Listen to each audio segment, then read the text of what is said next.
तिहि त्रिभुवनी तिहि त्रिभुवनी तिहि त्रिभुवनी तिहि त्रिभुवनी आम्ही वैभवाचे धनी आम्ही वैभवाचे धनी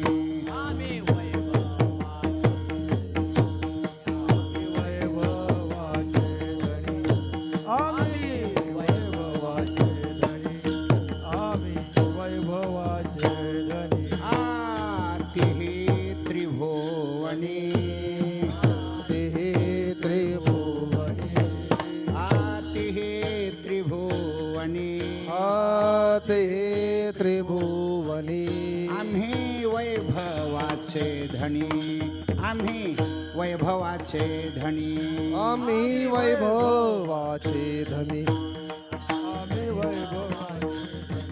आम्ही वैभवाचे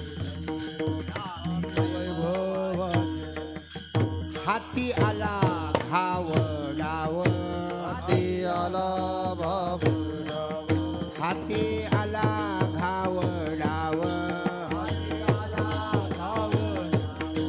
आमचा माय बाप देव आमचा माय बाप देव आमचा माय बाप देव आमचा माय बाप देव आमचा माय बाप देव आमचा माय बाप देव काय त्रिभुवनी बळ काय त्रिभुवनी काय त्रिभुवनी बळ काय त्रिभुवनी बळ अंगी आमुच्या सकळ अंगी आमुच्या सकळ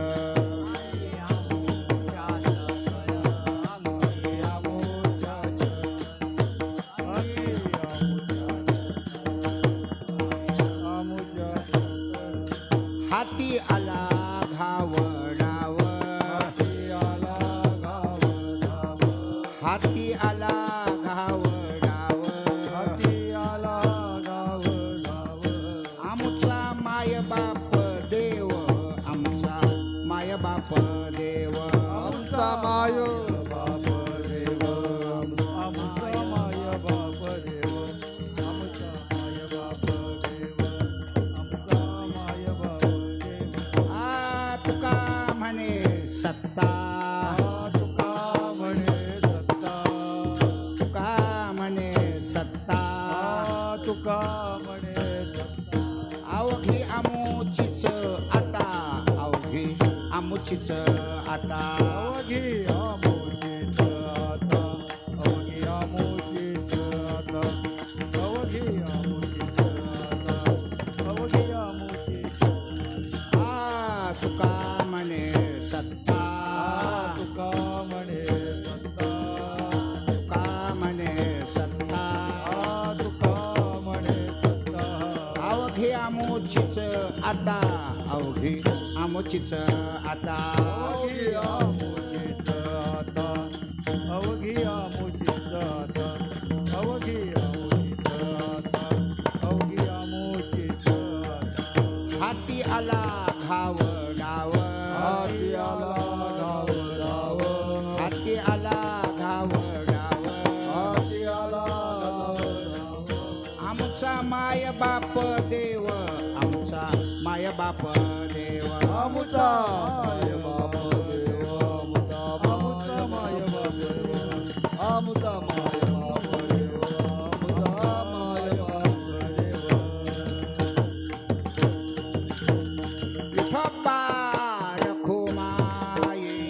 विठोबा रखुमाई विठोबा रखुमाई रखुमाई जय विठोबा रखुमाई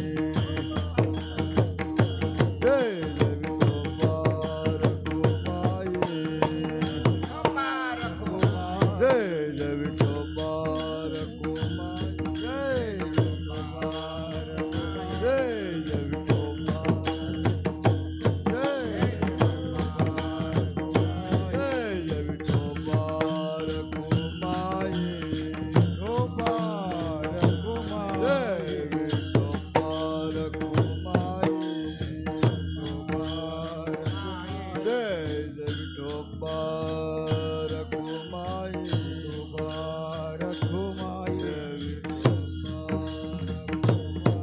जय जय रखुमाई रखुमाई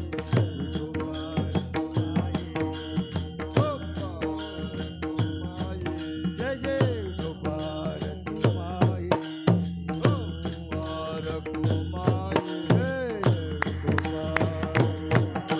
विठोबा रखुमाई जय विठोबा रखुमाई कुंडली गवरले हरिखेल ज्ञानदेव तुकाराम विठोबा रखुमाई विठोबा रखुमाई विठोबा रखुमाई जय जय विठोबा रखुमाई जय जय विठोबा रखुमाई जय विठोबा रखुमाई जय विठोबा रखुमाई कुंडली कवरदे हरिखेल ज्ञानदेव विठोबा रखुमाई विठोबा रखुमाई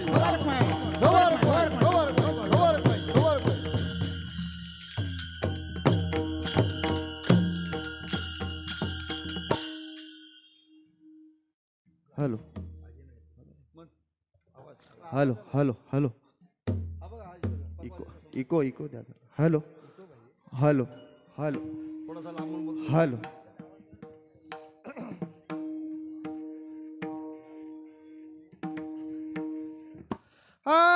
तिन्ही त्रिभुवनी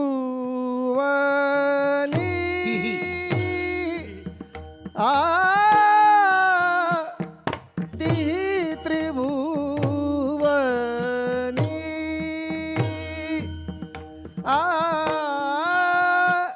तिही त्रिभुवनी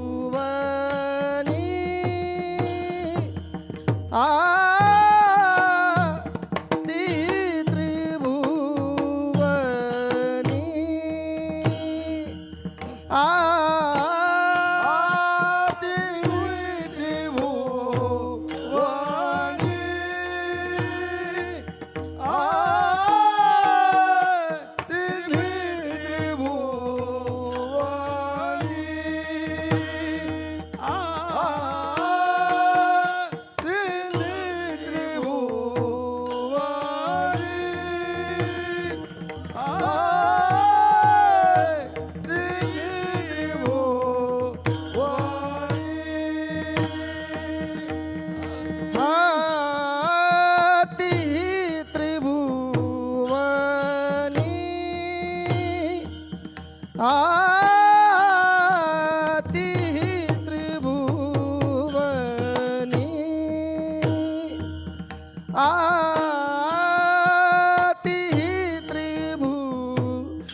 आ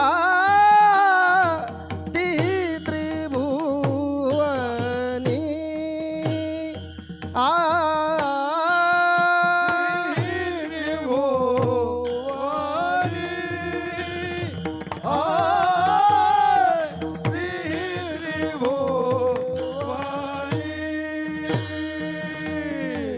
आम्ही वैभवाचे धनी आम्ही वैभवाचे धनी हाती आला धाव डाव हाती आला धाव डाव हाती आला धाव डाव हाती आला धाव डाव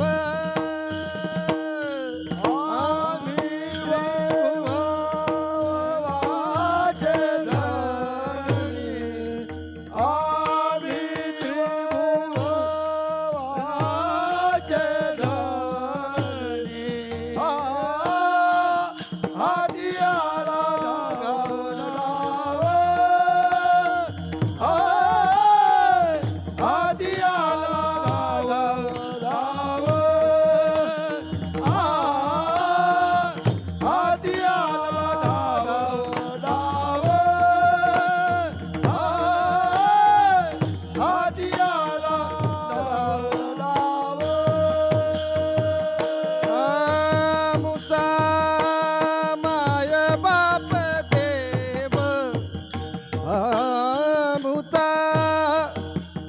आमुचा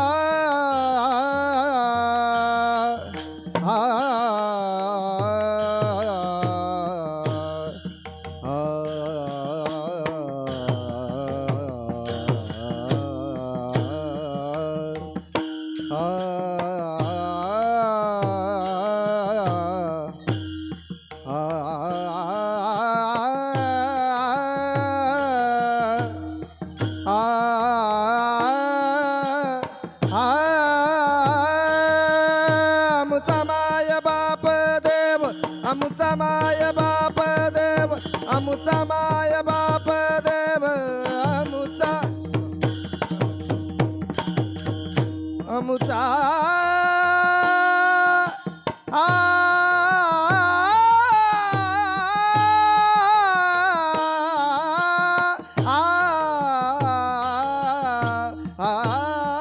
आमुचा माय बाप देव आमुचा माय बाप देव आती आला धाव डाव हाती आला धाव डाव हाती आला धाव डाव हाती आला धाव डाव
तिही त्रिभुवनी, तिही त्रिभुवनी आम्ही वैभवाचे धनी. हाती आला घावडाव आमचा मायबाप देव. काय त्रिभुवनी बळ, काय त्रिभुवनी बळ अंगी आमुच्या सकळ. हाती आला घावडाव आमचा मायबाप देव. तुका म्हणे सत्ता, तुका म्हणे सत्ता अवघी आमुचीच आता. हाती आला घावडाव आमचा मायबाप देव. सालाबादप्रमाणे ओम आदिनाथ नाम प्रसारक संप्रदाय श्री नागनाथ सेवा मंडळ यांच्या माध्यमाने गेली 38 वर्ष गोरोबा काकांच्या पुण्यतिथी निमित्तानं होणारा हा अखंड हरिनाम सप्ताह चालू आहे. हरिभक्तीपरायण कुलकर्णी, हरिभक्तीपरायण पाताडे माझे मित्र यांनी मला सेवा दिलेली आहे. मी वेळेवर हजर झालेलो आहे असं. तेव्हा मागच्या वर्षीचा मी अभंग बघून आलेलो आहे. करावे कीर्तन मुख्य गावे हरीचे गुण. यावर्षी सेवा दिलेली आहे, अभंग निवडलेला आहे. तुकोबरायांचा महिमा सांगणारा, अधिकार सांगणारा अभंग आहे. अर्थात राजा आणि महाराजा यांच्यामधला हा संवाद आहे. तुकाराम महाराज हे आपल्या महाराष्ट्राचं वैभव आहेत. खरं म्हणजे उत्तर प्रदेश देवभूमी आहे आणि महाराष्ट्र ही संतभूमी आहे. महाराष्ट्र एवढे संत कुठल्याच राज्यात झालेले नाहीत. त्याच्यामध्ये 4 संत फार महत्त्वाचे आहेत. त्याच्याकरता एक श्लोक प्रसिद्ध आहे. ज्ञानेशम ज्ञानमूर्तींच साक्षात प्रेमस्वरूपी नाम. नामदेवंश दयामूर्ती नाथम वंदे पुनः पुनः. वैराग्यस्य परामूर्ती देहोक्षेत्र निवासी नाम तुकाराम महाराष्ट्र भक्तराज चतुष्टकम. ज्ञानेश्वर महाराज ज्ञानाची मूर्ती, नामदेवराय प्रेमाची मूर्ती, नाथ महाराज दयेची मूर्ती आणि तुकाराम महाराज वैराग्याची मूर्ती. यांना सोडून बावलटासारखे कोणाच्या नादाला लागू नका. लक्षात ठेवा, काही काही माणसं बिघडलेले इकडे तिकडे पडायला लागले बुवा. चला पुढे. तेव्हा जगद्गुरू तुकाराम महाराज आपला अधिकार सांगतात, पण अधिकार सांगताना मीची भाषा वापरत नाहीत, आम्हीची भाषा. 4ही चरणामध्ये आम्ही म्हणजे आमचा शब्द आहे. तिही त्रिभुवनी आम्ही वैभवाचे धनी. हाती आला घावडाव आमचा मायबाप देव. काय त्रिभुवनी बळ अंगी आमच्या सकळ. तुका म्हणे सत्ता अवघी आमचीच आता. हा स्थितीपर अभंग आहे. शिवाजी महाराजांनी तुकाराम महाराजांना नजराणा पाठवला. सगळ्यांना कथा माहिती आहे, पण त्यातली एकही वस्तू तुकाराम महाराजांनी स्वीकारली नाही. किंबहुना देवाला शिव्या दिल्या जरा. थोडक्यात, ड्युट्या छत्र घोडे हे तो आम्हा बऱ्यातनं पडे. आणि शिवाजी महाराजांनी जे पत्र पाठवलं त्याच्यातले 9 अभंग आहे त्यामध्ये. त्यामधला हा एक अभंग आहे. तिही त्रिभुवनी आम्ही वैभवाचे धनी. देशाला या तिघांची पण गरज आहे. 3 सजावत देश को सती संत और शूर. 3 लजावत देव को कपटी कायर और क्रूर. देशाची भूषणं आहेत संत, शूर आणि सती. शूराने काय करायचं? देशाचं संरक्षण करायचं. सतीने काय करायचं? मुलांच्यावर संस्कार करायचे. घरच्या मुलांवर. किती वेळ व्हिडिओ बघतोय मुलगा आपला, मोबाईल किती वेळ बघतोय हे बघायला पाहिजे. सतीने, आईने लक्ष दिलं पाहिजे आणि संतांनी आपली संस्कृती सांभाळली पाहिजे. या तिघांची देशाला फार मोठी गरज आहे. त्या शिवाजी महाराजांना समजलं की तुकाराम महाराज जरा गरीब आहेत आणि त्यांना काहीतरी द्यावं. पण आम्ही किती श्रीमंत आहोत याचं दिग्दर्शन तुकाराम महाराजांनी या 9 अभंगामध्ये केलेलं आहे. लक्षात ठेवा, राजा आणि महाराजा यांचा संवाद आहे. शिवाजी महाराज एवढे मोठे आहेत किती की त्यांचं वर्णन रामदास स्वामी संतांनी करावं. यशवंत, कीर्तिवंत, वरदवंत, सामर्थ्यवंत, पुण्यवंत, नीतिवंत, जाणता राजा. हे जाणता राजा शब्द कोणाचे आहेत? रामदास स्वामीचे शब्द आहेत. शिवाजी महाराजांची स्तुती केलेली आहे. शिवाजी आहेत राजे आणि तुकाराम महाराज आहेत महाराजे. एवढा फरक आहे. पांडुरंग शास्त्री आठवलेने एक व्याख्या लिहिलेली आहे. साधी व्याख्या आहे. जो बाहेरच्या शत्रूंना जिंकतो तो राजा आणि जो आतल्या शत्रूंना जिंकतो ना तो महाराजा. क्षमा करा अपराध, क्षमा करा अपराध, क्षमा करा अपराध, क्षमा करा अपराध. महाराज तुम्ही सिद्ध महाराज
महाराज तुम्ही सिद्ध महाराज तुम्ही सिद्ध क्षमा करा अपराध क्षमा करा अपराध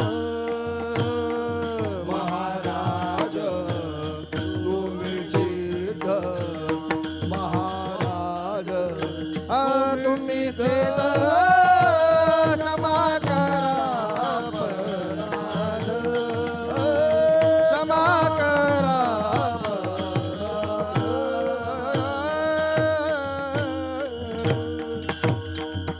क्षमा करा अपराध महाराज तुम्ही सिद्ध. महाराज हा जन्मला मृत्यूलोकी दुजी उपमा नारळी इहलोकी भवसिंधुसी बांधला सेतू जेने अनाथा दिनाकारणे तुकयाने. तुकाराम महाराज, ज्ञानेश्वर महाराज, नामदेव महाराज, एकनाथ महाराज, यशवंत बुवा. क्या बात है. आमच्या फळावर महाराज कोणाला म्हणत नाहीत, बुवा बुवा म्हणतात. आणि ते बरोबर आहे. ते महाराज ही अतिशय मोठी पदवी आहे. आता लोक दुसरे आपल्याला महाराज म्हणतात तो भाग वेगळा, पण आपण आपल्याला महाराज म्हणायचं नाही. काय काय महाराज आहेत ना, मोबाईलवरून बोलतात मी महाराज बोलतोय. अरे हरिपाठ तुझा पाठ नाही अजून, मी महाराज कसा काय. महाराज ही पदवी फार मोठी आहे. ज्यांना देवाचं दर्शन झालेलं आहे त्यांना महाराज माना. बस मला हे सांगायचं आहे. त्या तुकाराम महाराजांनी जे पत्र पाठवलं, तुकाराम महाराज म्हणतात, शिवाजी महाराज आमचा अधिकार काय तुम्हाला कळला नाही. आम्ही किती मोठे आहोत. तिही त्रिभुवनी आम्ही वैभवाचे धनी. तिन्ही त्रिभुवनात म्हणजे स्वर्ग मृत्यू पाताळ या सगळ्यांचा विचार केला ना, जगामध्ये आम्ही त्यांच्यापेक्षा वैभव, आमच्यापेक्षा वैभव कोणीच नाही. समाजामध्ये वैभवाला किंमत आहे. तुम्हाला आश्चर्य वाटेल, एखादा श्रीमंत माणूस असेल ना त्याला घरची माणसं मानतात आणि समाज सुद्धा मानतो. घरची माणसं का, करोडपती आहे, अब्जोपती आहे. पण तुकाराम महाराजांनी याच्याकरता एक अभंगच लिहिलेला आहे. धनवंता लागी सर्व मान्यताशे जगी, माता पिता बंधुजन सर्व मानिती आपण, जो मोठा चाले धंदा तो बहीण म्हणे दादा, सदा शृंगार भूषणे कांता लवे भो माने. तुका म्हणे धन आणि भाग्य अशाश्व जाण. तुका महाराजांनी शेवटी शेरा मारलेला आहे. माझी आई वडील वारले, पण माझा एक नियम होता. मुंबईत आल्यापासून 1971 पासून मी गोदरेजमध्ये कामाला राहिलो. प्रत्येक महिन्याला मी आई वडिलांना पैसे पाठवत होतो. प्रत्येक महिन्याला. ज्या महिन्याला पैसे पाठवले नाही ना त्या महिन्यात मला अन्न गोड लागत नव्हतं बुवा. आणि माझी बायको मला कधीच विरोध करायची नाही आई वडिलांना पैसे का पाठवता, कारण ती ठाण्यामध्ये शिक्षिका असल्यामुळे भरपूर पगार होता तिला. मला काही बोलू शकले नाही. पण मी जर गावी गेलो ना तुम्हाला आश्चर्य वाटेल, वडील मला आलिंगन द्यायचे. यशवंत का महिन्याला पैसे पाठवतो म्हणून. आई सुद्धा मला मान द्यायची. बाकीच्या मुलांपेक्षा मला जास्त मान होता. आणि बायकोनी तरी मला मान दिलाच पाहिजे. का, रिटायर झाल्यानंतर रोज 2000-3000 घरी घेऊन जातो. बायको मला लगेच विचारते आजची कमाई काय. म्हटलं या म्हाताऱ्याला सांभाळ, बरोबर भरपूर कमाई मिळेल अजून. डोबार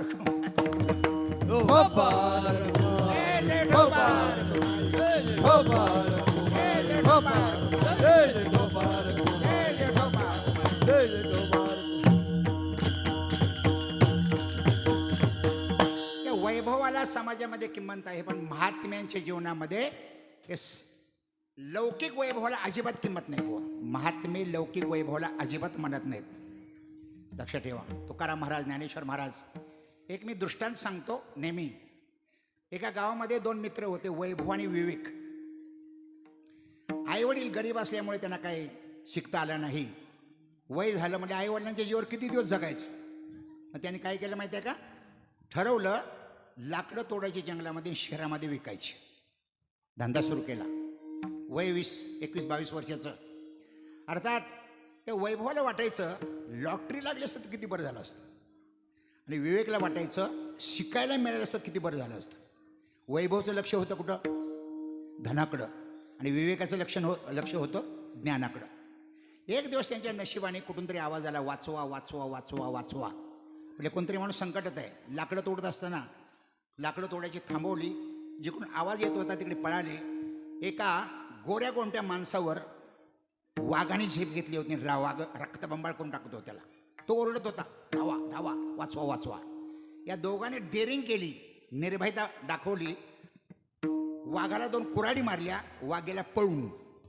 आणि मग त्या दोघांनी विचारले, म्हटले आपण गोरे गोमटे दिसता, एकटे कसे काय जंगलामध्ये? आणि म्हटले गोऱ्या गोमटा नाही, मी या देशाचा राजा आहे. राजा राजा म्हणजे एकटे कसे काय? म्हणजे माझं सैन्य माझ्याबरोबर होतं, जंगलामध्ये चुकामुक झाली, ते मला शोधत असावे. मी एकटा निशस्त्र या वाघाच्या तडाख्यात सापडलो. बरं झालं तुम्ही आला आणि माझे प्राण वाचवले. अर्थात म्हणजे उद्या सकाळी दरबारामध्ये यायचं आणि तुम्हाला पाहिजे ते मागायचं. दोघांनी त्या दिवशी लाकडं तोडली नाहीत. राजा प्रसन्न झाला. आपल्याला कुऱ्हाडी खांद्यावर घेऊन घरी गेले. मग हे ते सैनिक आले, मलमपट्टी झाली, राजाला घेऊन गेले. दुसऱ्या दिवशी रात्रभर त्यांना झोप नव्हती. म्हणजे उद्या राजाकडे मागायचं काय? सकाळी उठले, आंघोळ केली, कपडे चांगले नवे परिधान केले, भेटायला गेले. राजाने त्यांचा सत्कार समारंभ आयोजित केला होता. सगळ्यांना सांगितलं, या दोघांनी माझे प्राण वाचवलेले आहेत आणि त्यांचा मी सत्कार करणार आहे. राजाने स्वागत केलं आणि सभेमध्ये डिक्लेअर केलं, यांना पाहिजे ते मी देणार आहे. ते वैभवला विचारलं, बाळ तुला काय पाहिजे? वैभवने सांगितलं, मला 20,000 सोन्याच्या मोहरा पाहिजेत व्यापार करण्याकरता. राजाने सांगितलं, खंडार फोडा, 20,000 सोन्याच्या मोहरा देऊन टाका. वैभवाला 20,000 सोन्याच्या मोहरा दिल्या. विवेकाला विचारलं, बाळ तुला काय पाहिजे? म्हणजे मला चांगल्या गुरुकडे शिकायला ठेवा. म्हणजे काय वैभवाला काय मागतो तो मूर्खासारखं? अरे माझ्यासारखी संपत्ती माग, शिकून कोणाचं भलं झालेलं आहे? ते विवेकाने सांगितलं, मला शिकण्या आपल्या वैभवामध्ये मला रस नाही, मला ज्ञानामध्ये रस आहे. तुम्हाला आश्चर्य वाटेल, राजाने त्याच्याकडं त्याची राजगुरूकडे नेमणूक केली शिकण्याकरता. वैभव 20,000 सोन्याच्या मोहरा घेऊन घरी पोहोचला. नातेवाईकांना समजलं, मित्रांना समजलं आणि दुसऱ्या दिवसापासून पार्ट्या सुरू झाल्या. आता पार्ट्यांना किती पैसे लागतात हे मुंबईला सांगायला नको. एकच उदाहरण सांगतो. ऑबेराय हॉटेलमध्ये माझे 2 मित्र काम करत होते. सहज बघायला गेलो होतो. आपल्या खोलीचं भाडं किती? 25 वर्षापूर्वी 25,000 एका दिवसाचं भाडं. एक टॉप मजल्यावरची खोली दाखवली. म्हणजे या खोलीचं 1.5 लाख रुपये भाडे दिवसाचं. इथे फक्त नट्या मंत्री आणि पुढारीच उतरतात, बाकी कोण उतरत नाही. स्वर्गात जवळजवळ. तुम्हाला आश्चर्य वाटेल, काही नातेवाईकांनी त्याला लुबाडलं वैभवला आणि 10 वर्षामध्ये परत तो गरीब झाला, झोपडीत राहायला लागला, नजर सुद्धा गेली, कपडे फाटके वापरू लागला. कोण? वैभव. किती पैसे मिळाले होते त्याला? 20,000 सोन्याच्या मोहरा. आणि इकडे मात्र विवेकाने काय केलं? राजगुरूची मर्जी संपादन केली. शास्त्राचा, वेदाचा, संत वाङ्मयाचा अभ्यास केला आणि गुरूंची सेवा करून त्यांची मर्जी संपादन केली. 10 वर्षामध्ये गुरुजींनी सांगितलं, राजे मी आता रिटायर होतोय, हा मुलगा गुणवान आहे, बुद्धिमान आहे, सेवादार आहे, माझं पद याला द्या. माझा मुलगा त्या लायकीचा नाही. राजगुरूने सांगितलं. तुम्हाला आश्चर्य वाटेल. आणि एक दिवस राजाने आपल्या विवेकाला राजगुरू पद दिलं. कोण झाला विवेक आता? राजगुरू. म्हणजे वैभव कोणत्या वैभवात आहे निदान बघून तर येऊया आपण.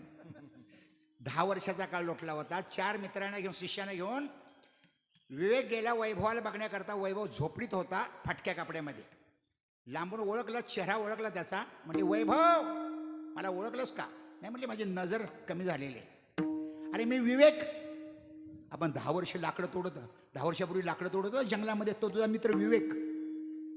विवेक म्हटल्याबरोबर लगेच गेला आणि मिठीच मारली. हो, तेव्हा विवेकाने विचारलं, वैभव 20,000 सोन्याच्या मोहरा मिळून सुद्धा तू दरिद्री कसं काय राहिलास?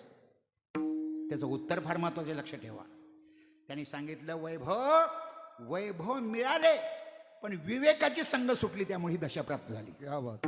जीवनामध्ये वैभव महत्वाचे नाही, जीवनामध्ये विवेक महत्वाचा आहे. मला आश्चर्य वाटेल, काही लोकांच्याकडे वैभवी नाही ती विवेक नाही. काही लोकांच्याकडे वैभवही नाहीत विवेक, दरिद्री माणसं. नंबर 2, काहींच्याकडे वैभव आहेत पण विवेक नाही. काहींकडे वैभवही नाहीत विवेक नाही. काहींच्याकडे वैभव आहेत ना विवेक नाही. ज्यांच्याकडे वैभव आहेत ना विवेक नाहीत त्यांच्या 4 व्हीलर गाड्या रात्री 11 नंतर बेर बारच्या समोर उभ्या असतात. ज्यार ती 4 व्हीलर गाड्या आहेत त्यात ते त्यांच्याकडे वैभव आहेत, पण दारूची पार्टी साजरी करतायत समजायचं त्यांच्याकडे विवेक नाही. तुकाराम महाराज वैभवाला किंमत देत नाहीत, विवेकाला किंमत देतात. वा तुकारामांचं एक प्रमाण आहे, वैभव सकळ वैभव सकळ वैभव सकळ वैभव सकळ तुका मानी तो विटाळ, तुका मानी तो विटाळ, वैभव सकळ तुका मानितो विटाळ, तुका मानितो विटाळ, तुका मानितो विटाळ. वैभव सकळ तुका मानितो विठाळ,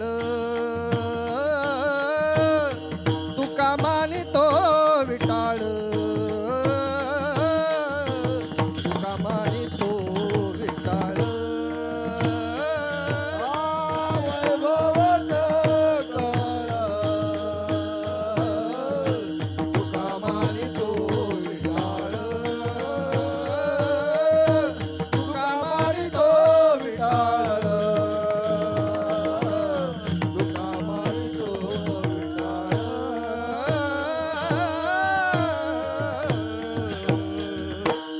वैभव सकळ तुका मानी तो विटाळ. ज्या वैभवामुळे देवाची आठवण होत नाही ते वैभव काय जाळायचे का? जळो तती येते उपजविती अंतराय, सायासाची जोडी माझी तुमचे पाय. तुकाराम महाराज विवेकाला किंमत देतात, वैभवाला किंमत देत नाहीत. 4था प्रकार असा आहे, काहींकडे वैभवी आहेत आणि विवेक सुद्धा आहे. उदाहरणार्थ नाथ महाराजांच्याकडे वैभव होते आणि विवेक सुद्धा होता. नाथ महाराजांना 450 वर्षापूर्वी जवळजवळ 10,000 रुपये मिळायचे. सध्याची त्याची किंमत आहे 10 कोटी. एवढी महागाई वाढलेली आहे. पण तुम्हाला आश्चर्य वाटेल, नाथ महाराज आपला सगळा पैसा परमार्थामध्ये खर्च करायचे. जे प्रवचनला येतील ना त्यांना वाटी द्यायची आणि साखर द्यायची. तुम्हाला आश्चर्य वाटेल.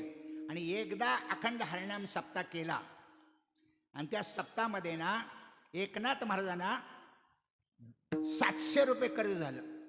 ते कर्ज देवानी फेडलं असं तुकाराम महाराज म्हणतात.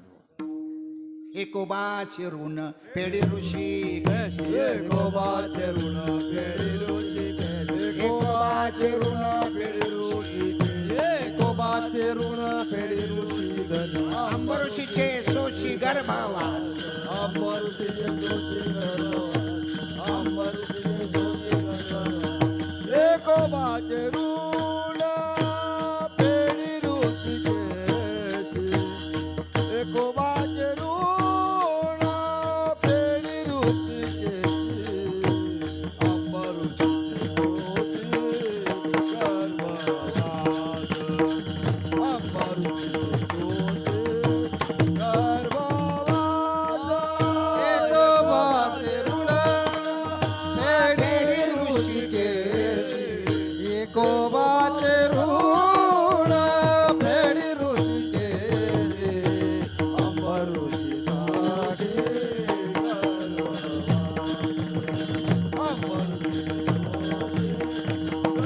गर्भावास,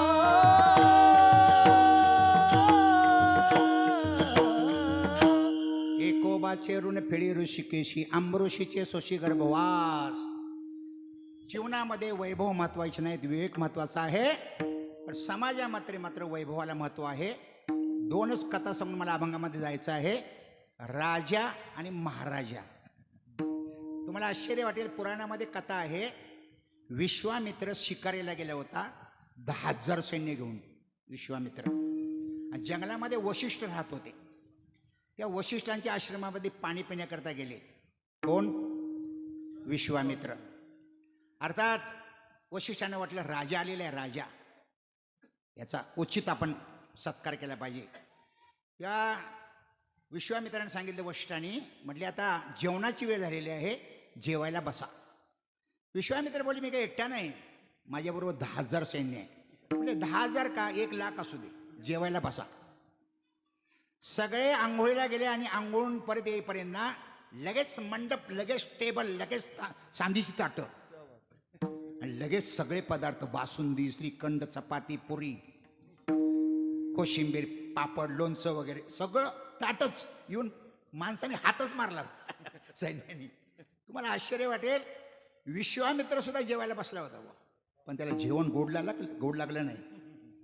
कसं तरी जेवला, हात धुतले आणि वशिष्ठाकडे गेला. म्हटले तुमच्याकडे काय भांडी दिसत नाहीत, कोण स्वयंपाक दिसत नाहीत, कसं काय आम्हाला तृप्त केलं? ते वशिष्ठाने विनयाने सांगितले, म्हटले माझ्याकडे कामधेनू आहे आणि त्या कामधेनूमुळे मी सगळ्याला जेवायला वाढू लागलो. विश्वामित्र बोलले ते राजाच होते बा, दादागिरी करायला लागले. म्हणजे ही कामधेनू मला पाहिजे. माझ्याकडे नेहमी पाहुणे येतात, तुम्हाला पाहिजे शिदा पाठवतो. त्या वशिष्ठाने सांगितले, म्हणले महाराज ही कामधेनू माझ्या सेवेकरता आलेली आहे, तुम्हाला नेता येणार नाही. विश्वामित्राने दादागिरी केली, कामधेनूला ओढत नाही लागले. कामधेनूच्या डोळ्यामध्ये अश्रू आले आणि कामधेनूने असं पाहिलं वशिष्ठाकडं. वशिष्ठाने फक्त इशारा केला. इशारा केल्याबरोबर कामधेनूने दिव्य सैन्य निर्माण केलं. कामधेनूचं सैन्याने विश्वामित्राचं सैन्याच्या म्हणजे तुंबळ युद्ध झालं आणि विश्वामित्राचं सैन्य जीव घेऊन पळालं. आणि विश्वामित्राला एवढा अपमान वाटला, अरे अरे अरे अरे, साध्या झोपडीत राहणाऱ्या ब्राह्मणाने मला हरवलं. दिक्बलम क्षत्रिय ब्रह्म तेजो बलम बलम. क्षत्रियाच्या बळाचा धिक्कार असो, ब्रह्मतेजाने मला पळवून लावलं. तुम्हाला आश्चर्य वाटेल, विश्वामित्राने राज्यावर लात मारली आणि तपश्चर्या निघून गेला. होता कोण? राजा. कोण बनायला गेला? महाराजा. मला हे सांगायचं आहे, राजापेक्षा महाराजाचे वैभव श्रेष्ठ आहेत. वशिष्ठ आहेत महाराजे आणि विश्वामित्र आहेत राजे. मला वाटतं हे तुम्हाला पुराणात कथा सांगितली. सगळ्यात मोठे वैभव कोणाकडे होते माहिती आहे तुम्हाला? रावणाकडे. याच्याकरता तुकारामांनी एक अभंगच लिहिलाय बुवा. पाषाण परीस भूमी जांबुनद, वंशाचा संबंध धातयाचा, सोनियाची पुरी समुद्राचा वेळा, समुदाय गाडा राक्षसांचा, 80 सहस्रजा सुंदर कामिनी, माझी मुखरणी मंदोदरी, पुत्रपौत्राचा कोण एका करी, मुख्यपुत्र हरिंद्राणी, 14 चौकडी आयुष्य गणना, बंधुवर गजाना कुंभकर्ण. पण शेवटी शेरा मारलेला आहे. तू का म्हणे ज्याचे देव बांधवडी सांगा ते कवडी गेली नाही. देव नोकर होते रावणाचे. तुम्हाला आश्चर्य वाटेल, पंचांगण्याकरता रावणाचं होतं ब्रह्मदेव, गल्ली झाडण्याकरता वायुदेव, पायऱ्या 9 पायऱ्या 9 ग्रहांच्या. बोलायला जरा थोडंसं संकोच वाटतोय. गणपती गाढव राखण्याकरता होता रावणाची आणि खंडोबा दाढी करण्याकरता. पण मात्र तुका माझे शेरा मारलेला आहे, सांगा ते कवडी गेली नाही. श्रीमंत होता, पण मला सांगा एवढा श्रीमंत असून त्याचं कुठं मंदिर वगैरे रावणाचं? बरं सकाळी कोण नाव तरी घेतं का? अरे पापी समजतात, पापी. तुम्हाला आश्चर्य वाटेल, 80,000 बायका होत्या त्याच्या आणि एक बायको अशी जिचं नाव घेतल्यानंतर आपली पथक जातात. अहिल्या, द्रौपदी, सीता, तारा, मंदोदरी तथा पंचकन्यास म्हणून ते महापातक नाशना जाता. तुम्हाला सांगतो, हे मंदोदरी आहेत ना, 5 जणी आहेत ना, हे कधीच म्हातारे होत नाहीत बुवा. नेहमी 16 वर्षाच्या राहतात. वय वाढतं पण शरीरामध्ये बदल होत नाही. राधा नेहमी 16 वर्षाची. राधेच्या 8 सख्या आहेत ना, नेहमीच 14.5 वर्षाच्या. का? यांचे देह दिव्य असतात. रामाचा देह दिव्य, कृष्णाचा देह दिव्य, राधेचा देह दिव्य. हे कधीच म्हातारे होत नाही, देव आहेत. तुम्हाला आश्चर्य वाटेल, एक कादंबरी मी वाचली, युगंधर. कोणाची कादंबरी माहिती आहे का? शिवाजी सावंत, महाराष्ट्रातले प्रसिद्ध लेखक, ज्यांनी मृत्युंजय कादंबरी लिहिली. आता कृष्णाबद्दल मला माहिती पाहिजे म्हणून कृष्णाबद्दल जे ग्रंथ ते सगळे मी वाचतोय बुवा. मी कृष्णाचा जरा चाहता आहे, दास कृष्णाचा. कृष्णाबद्दल मला फार आवडतं. त्या कृष्णाबद्दल जे सगळे ग्रंथ मी वाचतो आहे, त्याने एक चुकीची माहिती लिहिली महाराज. ते मला खटकली. कृष्णाला शेवटी त्यांनी असं वर्णन केलं आहे कृष्णाचं, मिशी पिकली आणि दाढी पिकली. कोणी लिहिले? शिवाजी सावंतनी. मला सांगा, कृष्णाला दाढी मिशीच नसते तर पिकायचा संबंध कुठे येतो? पण हे विद्वान माणसांना कोण सांगणार बुवा? त्यांना कोणतरी वारकरीच भेटला पाहिजे ते विषय ना आमदार. हे कधीच म्हातारे होत नाही. मला हे सांगायचं होतं, अहिल्या सुद्धा कधी म्हातारी होत नाही. रावणाची बायको मंदोदरी कधी म्हातारी होत नाही. एवढे वैभव असून सुद्धा तुकाराम महाराज त्यांना नावं ठेवतात बुवा. या वैभवाचा काही उपयोग नाही. लक्षात ठेवा. तुम्हाला आश्चर्य वाटेल, भारतामध्ये अशा काही घटना घडल्या. तुळशीदासांना किती जगले माहिती आहे का तुम्हाला? 126 वर्ष. त्याच्यानंतर सूरदास 102 वर्ष, नामदेवराय 80 वर्ष, एकनाथ महाराज 62 वर्ष, तुकाराम महाराज वैकुंठगमन 42 वर्ष आणि ज्ञानोबांनी समाधी घेतली 22व्या वर्षी. हो, तुम्हाला आश्चर्य वाटेल, हे तुळशीदास आहे ना, यांची प्रसिद्धी झाली आणि प्रसिद्धी झाली ना, त्या राजाला बघवलं नाही. भाऊ, दिल्लीचा राजा मुस्लिम राजा होता आणि तुळशीदासांना तुरुंगात टाकलं. कोणी?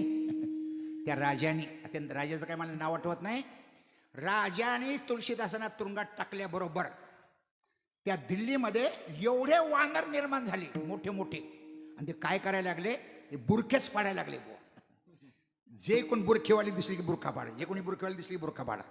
हलकल्लोळ माजला दिल्लीमध्ये. हजारो वानर आणि मोठे मोठे वानर. तर राजाने त्या काजीला विचारले, म्हणजे हा काय प्रकार आहे? त्या काजीने सांगितलं, एका महात्म्याला तुम्ही ना बंद केले, त्याचा परिणाम आहे. आणि त्याला शरण गेल्याशिवाय ना हे वानर बंद राहणार नाहीत अत्याचार करण्याचा. शेवटी तो राजा तुळशीदासांना शरण गेला आणि मग मात्र वानर शांत झाले. मी काय सांगतोय, राजा श्रेष्ठ आहे काय महाराजा श्रेष्ठ आहे?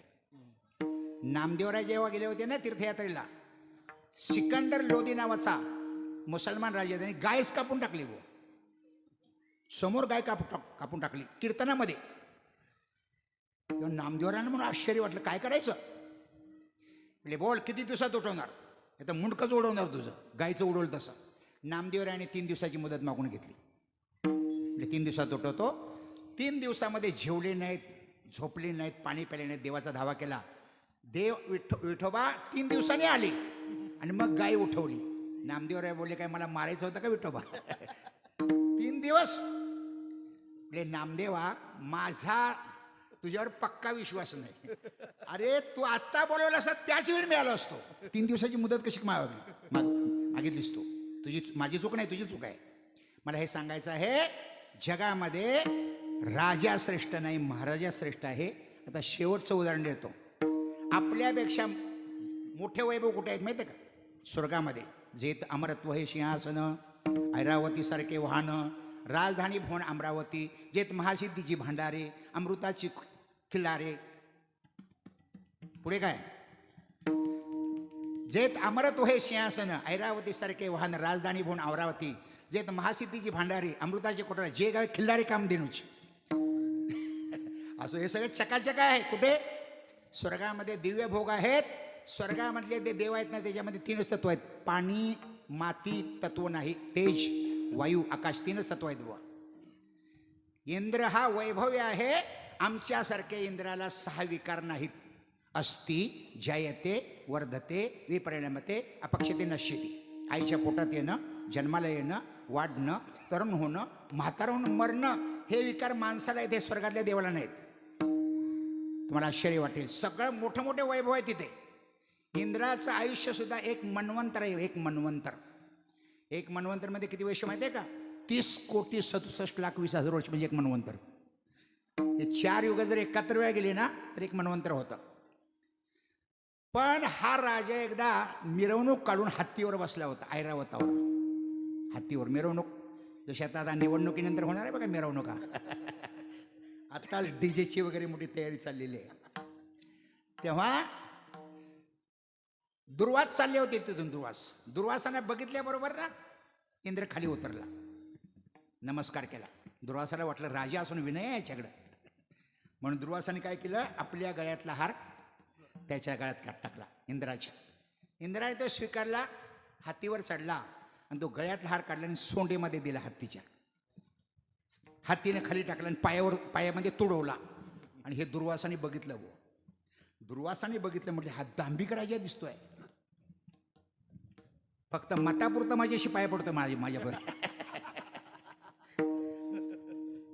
दुर्वासाने बघितलं आणि दुर्वासाने शाप दिला, सगळी संपत्ती तुझी समुद्रात बुडेल. आणि इंद्राची सगळी संपत्ती समुद्रामध्ये बुडाली. आणि मंत्री घुसळण केलं, नंतर समुद्रातली सगळी संपत्ती काढली, 14 रत्न वगैरे. मला हे सांगायचं आहे की हे सगळे वैभव आहेत ना, हे संत महात्मे विटाळ मानतात. मग ते पुण्य वैभव असले किंवा धनवैभव असले, दोन्ही विटाळ. नामदेवांचं एक प्रसिद्ध प्रमाण आहे तीर्थावळीमधलं. त्रिभुवनीचे वैभव सांडोनिया दूरी. त्रिभुवनीचे वैभव सांडोनिया दूरी. त्रिभुवनीचे वैभव सांडोनिया दूरी. त्रिभुवनीचे वैभव सांडोनिया दूरी. झालो से भिकारी पंढरीचा, पंढरीचा. झालो ते भिकारी पंढरीचा.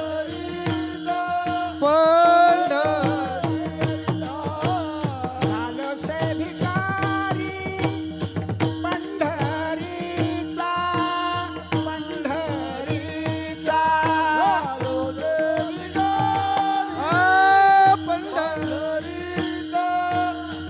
पंढरीचा. देऊनी आलिंगन प्रीतीच्या पडी भरे. देऊनी आलिंगन प्रीतीच्या पडी भरे.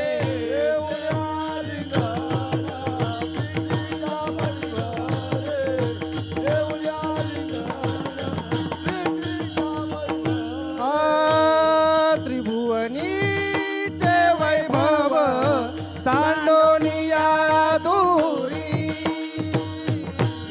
त्रिभुवनीचे वैभव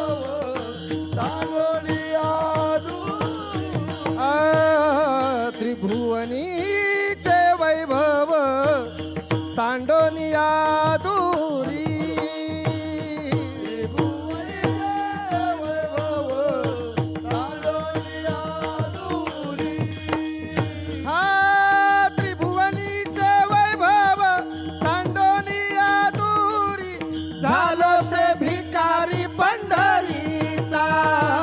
देऊनी आलिंगन प्रीतीच्या पडी भरे. देऊनी आलिंगन प्रीतीच्या पडी भरे. त्रिभुवनीचे वैभव सांडोनिया दूरी. झालो से भिकारी पंढरीचा.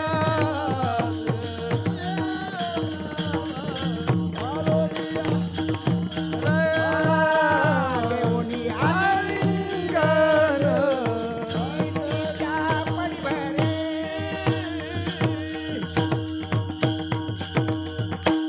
तीर्थावळी आहे ना, नामदेवरांची तीर्थावळी, त्याच्यातले प्रमाण आहे. ध्रुपद सगळीकडे एकच चालतं, जसं बालक्रीडेला ध्रुपद आहे तसं.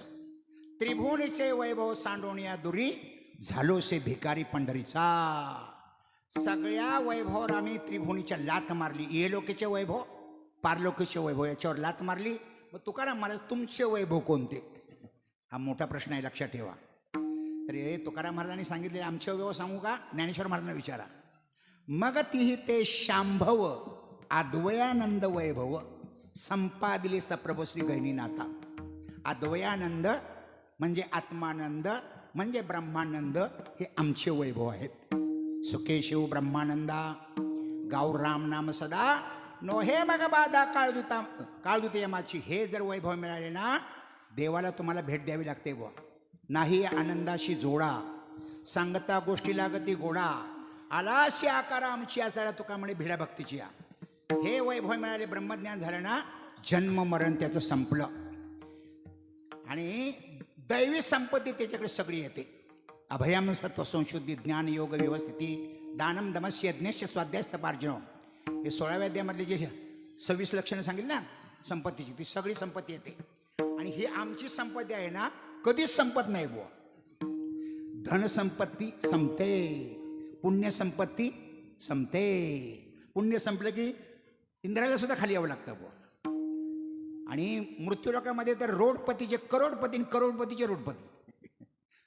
मी राहतो ठाण्याला, तुम्हाला माहिती आहे रेमंड कंपनीचे मालक जे हेलिकॉप्टरमध्ये फिरत होते ना, शिंगाणिया, ते सध्या टॅक्सी चालवत आहेत बुवा. मुलांनीच घरातून बाहेर काढले त्यांना. रेमंड कंपनीचे मालक. म्हणजे हे धनसंपत्ती आहे ना, संपते, पुण्यसंपत्ती संपते. पण आम्ही जी संपत्ती मिळवण्यात ती कधीच संपत नाही बुवा. संपदा तयाची नसरे कल्पांती, संपदा तयाची नसरे कल्पांती, तयाची नसरे कल्पांती, संपदा तयाची नसरे कल्पांती. मिळविला भक्ती देव लाभ, मेळविला भक्ती देव लाभ, मेळविला भक्ती देव लाभ. संपदा तयाची नसरे कल्पांती, संपदा तयाची नसरे कल्पांती. संपदा तयाची नसरे कल्पांती. संपदा तयाची नसरे कल्पांती. मिळविला भक्ती देव लाभ, मिळविला भक्ती देव लाभ. मेळविला भक्ती देव लाभ, मेळविला भक्ती देव लाभ.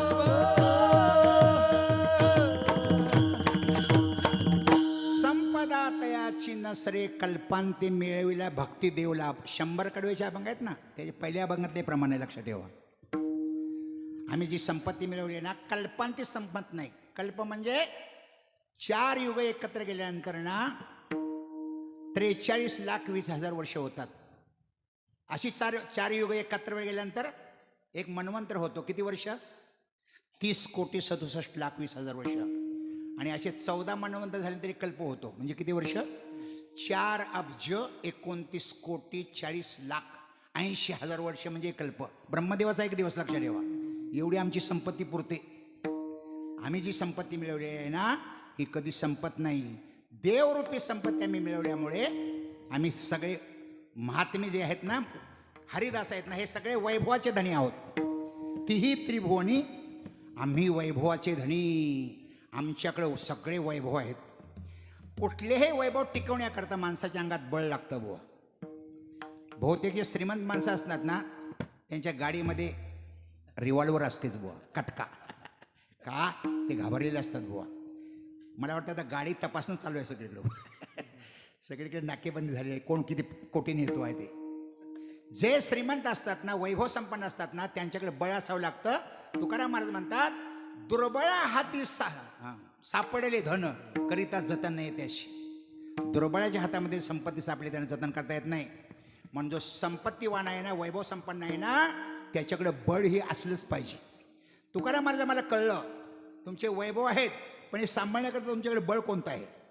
आता ऐका पुढे. एखादा माणूस श्रीमंतीच्या जोरावर सोन्याचा पिंपळ दारासमोर उभा करू शकेल. रमेश वांजळे म्हणून एक नगरसेवक होऊन गेले, वारले ते. मनसेचे नगरसेवक पुण्यामध्ये गाजले ते. ते जवळजवळ 10 किलो सोनं अंगावर वापरत होते. त्यांचं नावच होतं गोल्डन मॅन. गोल्डन मॅन वारले ते. एक तर मी ऐकलं, ते दिघीला ना गुंठ्याचा, आपला एकराचा भाव गुंठ्याला आला बुवा. एकराचा भाव म्हणजे करोडपती झाले पटकन. एकाने तर एक शर्ट शिवला ना, 4 कोटीचा शर्ट आहे बुवा त्याचा. सगळं शर्टामध्ये सोनच. आणि त्याला सांभाळण्याकरता परत 2 बंदूकधारी. 4 कोटीचा शर्ट त्याच्याकडे.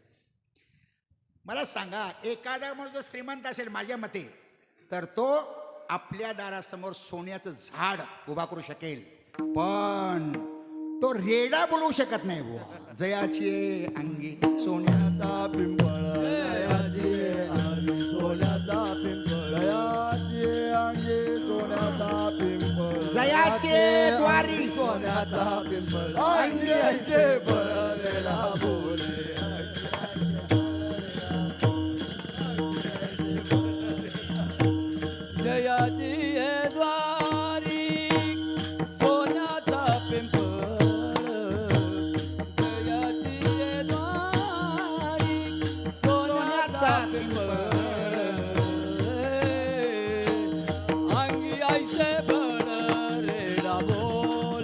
करील ते काय लोहे महाराज करील ते काय लोहे महाराज जयाची द्वारी सोन्याचा पिंपळ जयाची द्वारी सोन्याचा पिंपळ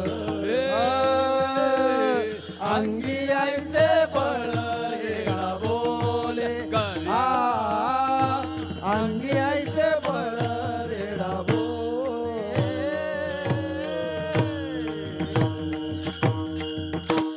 जयाचे द्वारी सोन्याचा पिंपळ अंग्याऐसे बळ रेडा बोले. ज्ञानेश्वर महाराजांच्या दारासमोर सोन्याचा पिंपळ आहे, पण ते वैभव सांभाळण्याकरता बळ सुद्धा आहे. रेडा बोले. तुकाराम महाराज म्हणतात आमचे जे वैभव आहेत ना ते सांभाळण्याकरता आमच्याकडे बळ आहे आणि सगळ्या प्रकारचं बळ आहे. काय त्रिभुवनी बळ अंगी आमच्या सकळ. तिसरं चरण आहे. काय त्रिभुवनी बळ अंगी आमच्या सकळ. सगळ्या प्रकारचं बळ आमच्याकडे आहे. हे बळाचे खूप प्रकार आहेत. सामान्य बळ आहे शरीराचं बळ. पूर्वी जे बळ मोजत होते ना कशामध्ये मोजत होते? Elephant power. भीमाचं बळ, दुर्योधनाचं बळ, दुःशासनाचं बळ, एलिफंट पॉवर. आता बळ मोजतायत हॉर्स पॉवर आणि काही दिवसांनी बळ मोजतील डॉग पॉवर. आश्चर्य वाटेल. माझे वडील पैलवान होते, त्यांच्या अंगात जे बळ होते ते माझ्या अंगात नाही. माझ्या अंगात जे बळ आहे मुलाच्या अंगात नाही. मुलाच्या अंगात आहे नातवाची अजिबातच नाही. नको ते खाऊन नको ते पिऊन प्रदूषणामध्ये राहून कसं बळ राहणार आपलं. तेव्हा अंगाचं जे बळ आहे ना ते महात्म्यांकडे एवढं आहे. सगळ्यात बळ मोठं कोणाचं? हनुमंतरायाचं. एका ग्रंथामध्ये हनुमंतरायाच्या बळाचं वर्णन आलेलं आहे. तुम्हाला आश्चर्य वाटेल. 10 दिशाला 10 दिक्पाळ असतात आणि एका दिक्पाळाकडं 10,000 हातीचं बळ असतं. असे 10,000 दिक्पाळ एकत्र केले तर इंद्राचा ऐरावत आहे ना त्याच्यामध्ये ताकद निर्माण होते.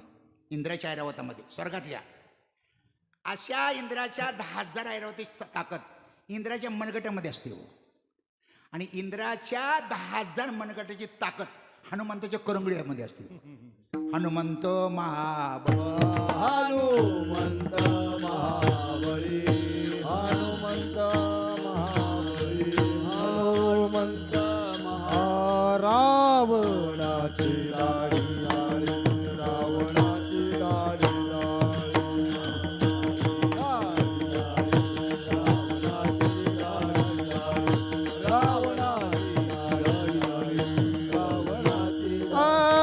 हनुमंत महाबळी रावणाची दाढी जाळी रावणाची दाढी जाळी रावणाची दाढी जाळी. हनुमंत महाबळी रावणाची दाढी जाळी रावणाची दाढी जाळी रावणाची दाढी जाळी. हनुमंत महाबळी रावणाची दाढी जाळी अतुलित बल धामम हेमशैलाभदेहम असं हनुमंताचं वर्णन आहे. याच्या बळाची तुलना कोण करू शकत नाही. रामायणामधले सुबट आहेत हनुमंतराय आणि महाभारतातले सुबट आहेत अर्जुन. सुबट म्हणजे काय? सुबट म्हणजे महारथी. हे रथीचे पण 4 प्रकार आहेत. अभ्यास लोकांना ऐका. अर्धरथी, रथी, अतिरथी आणि महारथी. अर्धरथी म्हणजे 1,000 पेक्षा कमी सैन्याशी एकटा झुंजतो अर्धरथी. 1,000 सैन्याशी एकटा झुंजतो रथी. 10,000 पेक्षा कमी सैन्याशी एकटा झुंजतो ना अतिरथी. आणि 10,000 किंवा 10,000 पेक्षा जास्त सैन्याशी एकटा झुंजतो ना महारथी. त्याला म्हणतात सुबट. म्हणून तुकाराम महाराजांनी हनुमंताला सुबट म्हटलेलं आहे भाऊ. हा काय भक्तीच्या त्या वाटा काय भक्तीच्या त्या वाटा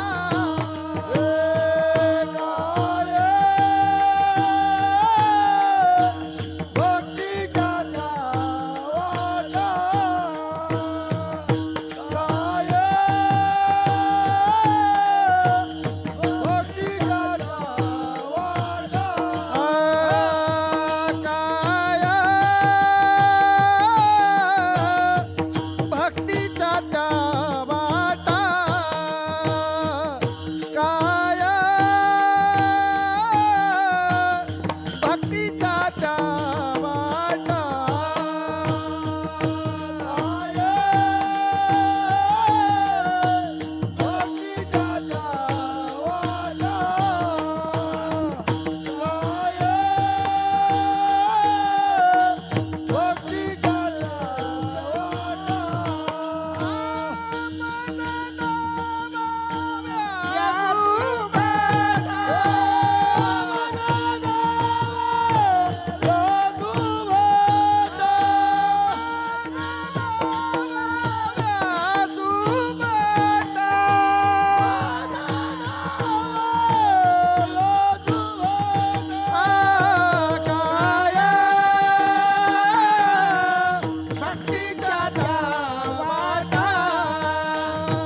चाल कामी म्हटली, लक्षात आलं असेल तुमच्या, शिवाजी बुतकरांची आठवण म्हणून. जरा भजन करा. विठोबा रखुमाई, विठोबा रखुमाई, विठोबा रखुमाई, विठोबा रखुमाई, विठोबा विठोबा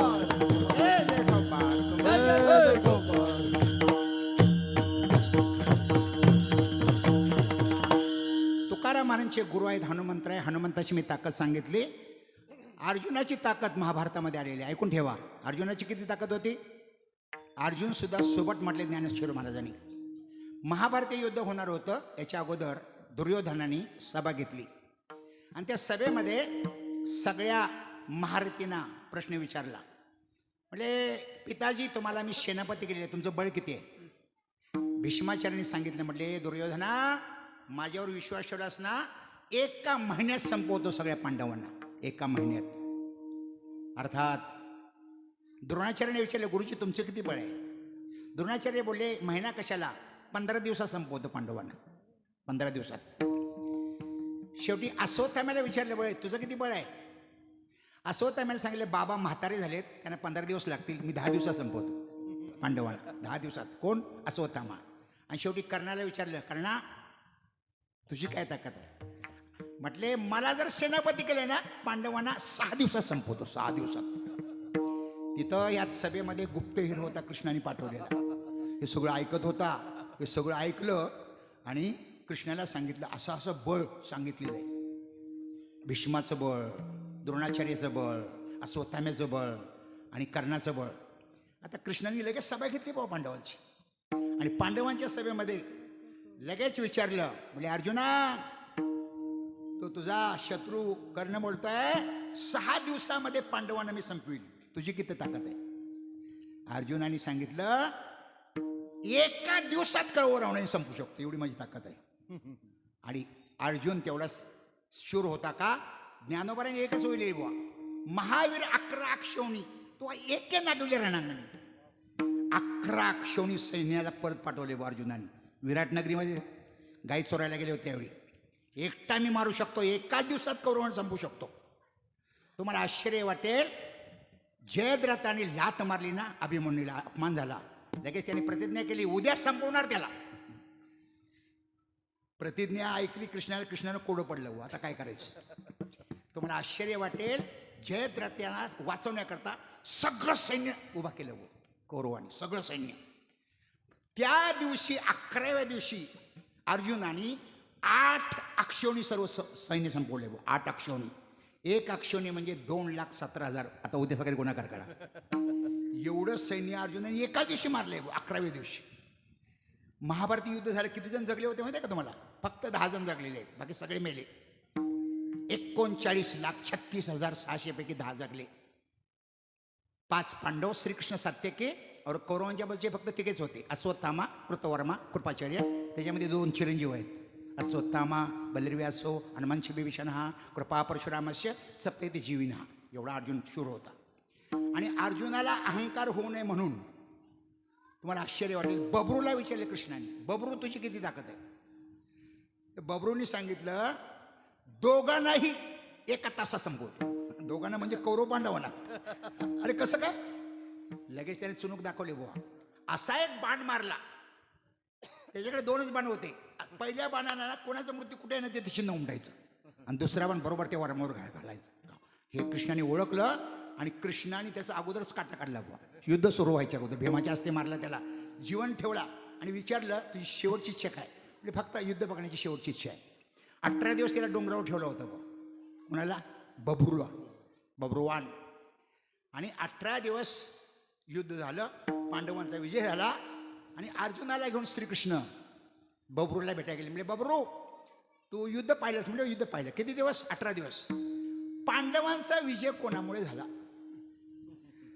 कृष्णाने विचारलं. कोणाला? बबरूला. बबरूने सांगितलं, पांडवांचा विजय हर आणि हरीमुळे झाला. ध्वजस्तंभावरी वानरू, जो मूर्तिमंत शंकरू, सारथी शारंग धरो अर्जुनेशी. मला हे सांगायचं आहे, अर्जुनाचं बळ होतं आणि अर्जुन भक्त आहेत, हनुमंतराय भक्त आहेत. तुकाराम महाराज म्हणतात, आमच्याकडे सगळ्या प्रकारचं बळ आहे.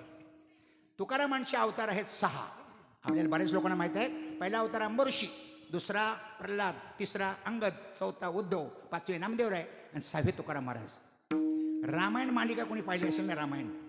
अंगद हे तुकाराम महाराज अवतार ना रावणाच्या सभेमध्ये गेले होते, अशी मांडी केली आणि मांडी कोणी माझी उचला. सगळे त्यांचे महारथी आले, पण अंगदाची मांडी कोणालाच उचलता आली नाही. शेवटी रावण आला. मग रावण आल्यानंतर अंगदाने पाय मागे केला, म्हणजे माझ्या पाया पडण्यापेक्षा रामाच्या पाया पड, म्हणजे संघर्ष. मला हे सांगायचं आहे, आमच्याकडे ही सुद्धा शक्ती आहे. दुसरे शक्तीचे 3 प्रकार आहेत, कर्तुम, अकर्तुम आणि नेताकृतुम शक्ती. या तिन्ही शक्ती संतांकडे असतात. आता सगळ्यांचे मी सांगत नाहीत, फक्त तुकाराम महाराज सांगतो.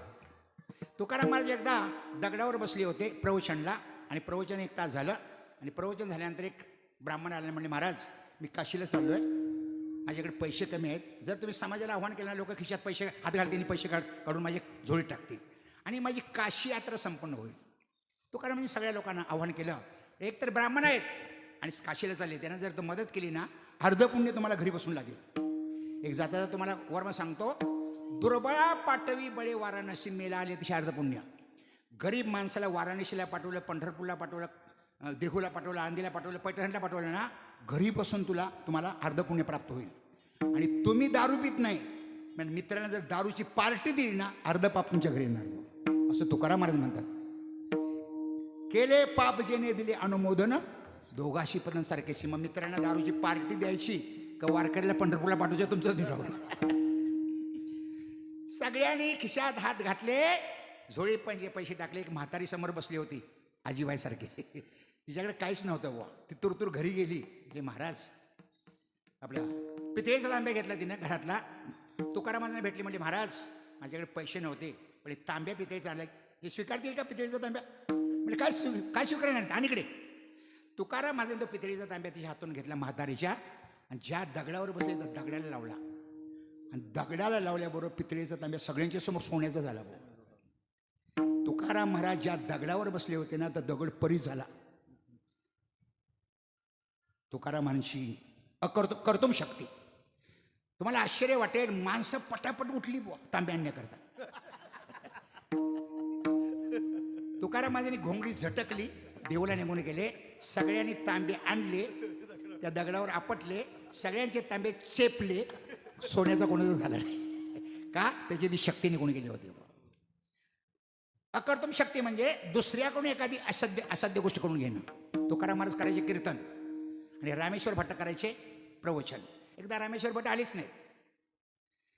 लोकांनी सांगितलं, म्हणजे प्रवचन पण तुम्ही कारण कीर्तन म्हणले नाही, 2-2 शेवा नको. एक शेवा बस झाली. 10 मिनिटं वाट बघा, 10 मिनिटं वाट बघितली, आणि कोण आलं नाही म्हणून कोंडीबा लोकरी समोर बसला होता. तुकारामांचा शिष्य, म्हणजे कोंडीबा उठ बस आसनावर.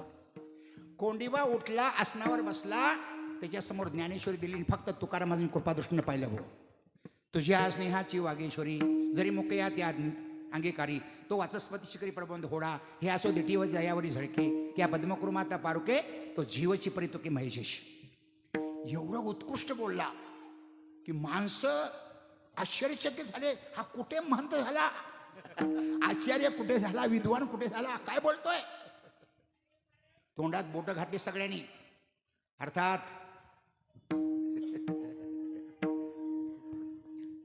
सगळ्यांनी दर्शन घेऊन सगळे निघून गेले. रामेश्वर भट आले होते मागे, मागून आले होते, मागेच बसले.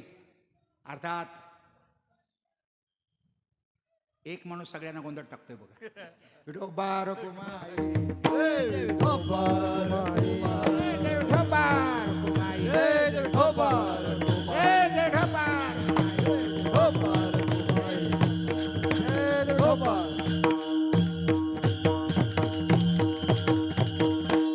फडावर जे चोपदार असतात ना महाराज, ते फक्त उभा राहण्याकरता नाही, शिस्त लावणं त्यांचं काम. इकडे तिकडे फिरतात. फक्त चोपदारांना फिरण्याचा अधिकार आहे, बाकी कोणाचा अधिकार नाही. का? असा जर एखादा बेवडा आला आणि मध्ये काय झालं काय करणार? एखादा माणूस लगवीला उठतोय, नाही उठून द्यायचं, 2 तास इथंच थांबायचं. ही फडकरी आणि अजून शिस्त सांभाळलेली आहे, लक्षात ठेवा. त्या चोपदारांनी काय करायचं? फक्त शिस्त सांभाळायची. चोपदारांचं हे काम आहे. असो, आपला काय विषय चालू होता बघा, मी विसरलो. विठोबा रखुमा विठोबा रखुमा विठोबा रखुमा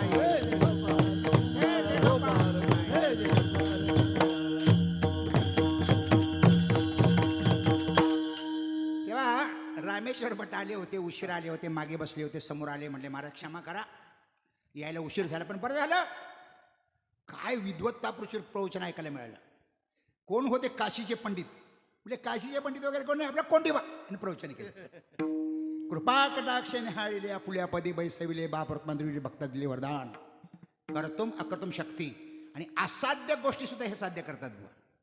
उदका माझी वया उदका माझी वया ठेवून गोरड्या उदका माझी वया उदका माझी वया उदका माझी वया ठेवली कोरड्या उदका माझी वया हे दाखवण रोकड्या विश्वजन दाखविले रोकड्या विश्वजन दाखवण रोकड्या विश्वजन दाखविले रोकड्या विश्वजन विश्वजनानो हे हा सामान्य नो हे हा सामान्य महिमा संतांचा नोहे हातामाने नोहे हातामाने महिमा संतांचा नोहे हातामाने उदका माझी वया ठेवली गोरड्या उदका माझी वया ठेवली गोरड्या उदका माझी वया ठेवली गोरड्या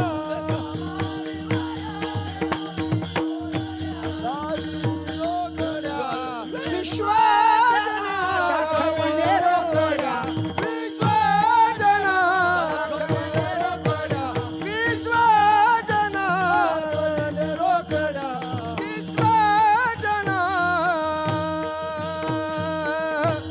उत्कामा जीवया ठेवणी कोरड्या दाखवणे रोकड्या विश्वजना 13 दिवस वया रक्षिण्या उदकी कोरड्याची काढून दाखविल्या शेखी अपार कविता शक्ती मिरवणी इलोकी श्रवणे कीर्तने तुमच्या तर्जे जनलोकी. तुकाराम महाराजांच्या ह्या 3 शक्ती सांगितल्या. निळोबारांनी एकाच चरणामध्ये ज्ञानोबारांच्या 3 शक्ती सांगितलेल्या आहेत. होता कृपा तुमची पशु बोले वेद निर्जीव चाले भिंती महिमा आगाद भगवद्गीता टीका ज्ञानेश्वरी शुद्ध करुणी भाविक लोका केल्याने जिबोध कर्तुम अकर्तुम अन्यथा कर्तुम शक्ती हे सगळे बळाचे प्रकार साधू संतांकडे असतात. आणि शेवटचा प्रकार सांगतो, जो काळाला जिंकतो ना तो बळीवान असतो. तुका म्हणे काळ आता करू न शके बळ. जगामध्ये सगळ्यांना काळ खातो हा सिद्धांत आहे, पण तुकाराम महाराज म्हणतात त्याच्या माथ्यावर आम्ही पाय ठेवला ना हा आमचा पुरुषार्थ आहे. जगा काळ खाय आम्ही माता दिली पाय. जेव्हा ध्रुव आहे ना, ध्रुव 36,000 वर्ष राज्य करून न्यायला विमान आलं त्यांना, दिव्य विमान. तेव्हा यमराज गेले, म्हणले महाराज तुमच्याकरता विमान आलेलं आहे, ध्रुवपद तुम्हाला दिलेलं आहे, चला. विमानाच्या जवळ आलं, पण ते विमान आहे ना आधांतरी होतं, खाली टेकलेलं नव्हतं. एअर इंडियासारखं नाही, इंडियन एअरलाईन्ससारखं नाही. अर्थात पाय पुरे ना, काय करणार. तुम्हाला आश्चर्य वाटेल, यमराज खाली बसले आणि म्हटले एक पाय माझ्या डोक्यावर ठेवून दुसऱ्या विमानामध्ये टाका. एक पाय यमराजाच्या डोक्यावरून दुसरा पाय विमानामध्ये. म्हणून तुका माझे प्रमाण लिहिलेले आहे, जगा काळ खाय आम्ही माथा दिले पाय. हरीचे विद्यावंत झालो रे आम्ही, जाऊन पंढरपुराशी राहिलो, कळीकाळाच्या माता पाय देऊन या वैकुंठ होण्याशी गेलो रे. या सगळ्या प्रकारचं बळ, दुसरं वैराग्याचं बळ, विवेकाचं बळ, भावाचं बळ, हे सगळे प्रकार महात्म्यांकडे असतात. तुकाराम महाराज 3ऱ्या चरणामध्ये महात्म्यांचं म्हणजे आमचं बळ सांगतात. पहिल्या चरणामध्ये वैभव सांगितले आणि नंतर शेवटच्या चरणामध्ये सत्ता सांगतात. त्याचं आपण चिंतन करू, पण घड्याळाकडे लक्ष देऊन. मधली चाल होईल, थोडं भजन करायचं आणि बरोबर आपली वेळेवर सेवा संपवायची. शेवटचं चरण आणि मधलं चरण याचं चिंतन करून मधली चाल.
हाती आला घाव.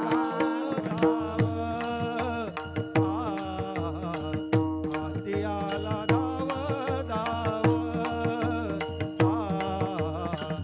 हाती आला धाव धाव आम्ही वैभवाचे धनी आम्ही वैभवाचे धनी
म्हणा 2 मिनिटं सगळ्यांनी म्हणा.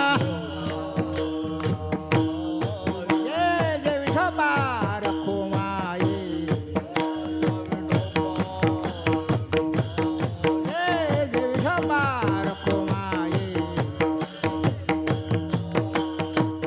जय जय विठोबा रखुमाई. जय जय विठोबा रखुमाई.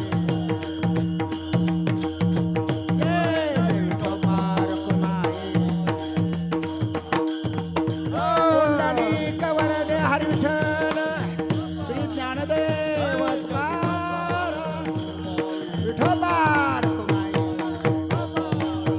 जय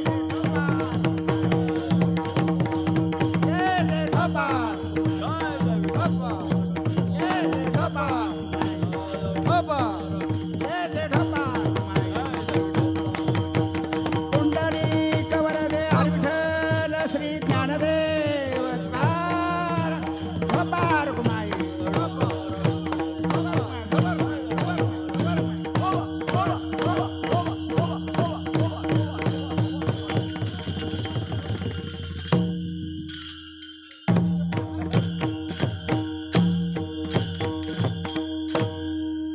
तिही त्रिभुवनी आम्ही वैभवाचे धनी. हाती आला घावडाव आमचा मायबाप देव. काय त्रिभुवनी बळत अंगे आमच्या सकळ. तुकाराम महाराज म्हणतास राजे आमचे जे वैभव आहेत ना अलौकिक वैभव आहेत असे वैभव कोणाकडे नाहीत तिन्ही त्रिभुवनामध्ये. आमची सगळ्या आमच्या अंगात जे बळ आहे ना तसं त्रिभुवनामध्ये कोणाच्या अंगात बळ नाही. काय त्रिभुवनी बळ अंगे आमच्या सकळ. आणि तुकाराम महाराज म्हणतात तुका म्हणे सत्ता अवघी अमुचीच आता. विठोबा रखुमाई. जय विठोबा रखुमाई. विठोबा रखुमाई. जय जय विठोबा रखुमाई. विठोबा रखुमाई. जय जय विठोबा रखुमाई. विठोबा रखुमाई. सत्ता आहे ना सत्ता ही जबरदस्त पॉवर आहे. म्हणून सध्या संपूर्ण भारत आता डबला गेली आहे. कोणाची सत्ता येणार आहे असो आपला तो विषय नाही. तुकाराम महाराज म्हणतात आमची सत्ता आहे ना तुम्हाला आश्चर्य वाटेल जडावर आहे. आमची सत्ता जीवावर आहे आणि आमची सत्ता देवावर सुद्धा आहे. जडावर सत्ता, जीवावर सत्ता आणि देवावर सत्ता. सगळा तुम्ही अभ्यास केल्यानंतर लगेच तुम्हाला दृष्टांत मिळणार. नामदेवरायांच्या जीवनामध्ये काय चमत्कारातला एकच चमत्कार सांगतो. नामदेवरायचे वडील काय नाव त्यांचं दामाजी पंत. म्हटले कीर्तन करून पोट भरत नाही आपला धंदा केला पाहिजे. कर्ज काढून त्यांना पैसे आणले कापड घेऊन दिलं आणि मंगळवेळेला जा असा 16% फायदा मिळवायचा आणि संध्याकाळी पैसे आणायचे. त्या नामदेवराय भजनात गुंतलेले त्याने ते कापड उचललं मध्येच थांबले आणि मध्ये एक मोठा दगड होता ना त्या दगडावर सगळे कापड ठेवलं भाऊ आणि 4 किलोचा दगड घेऊन घरी आले देवाऱ्यावर ठेवला. संध्याकाळी दामाजी पंत आले. म्हटले नामदेव व्यापार कसा काय झाला.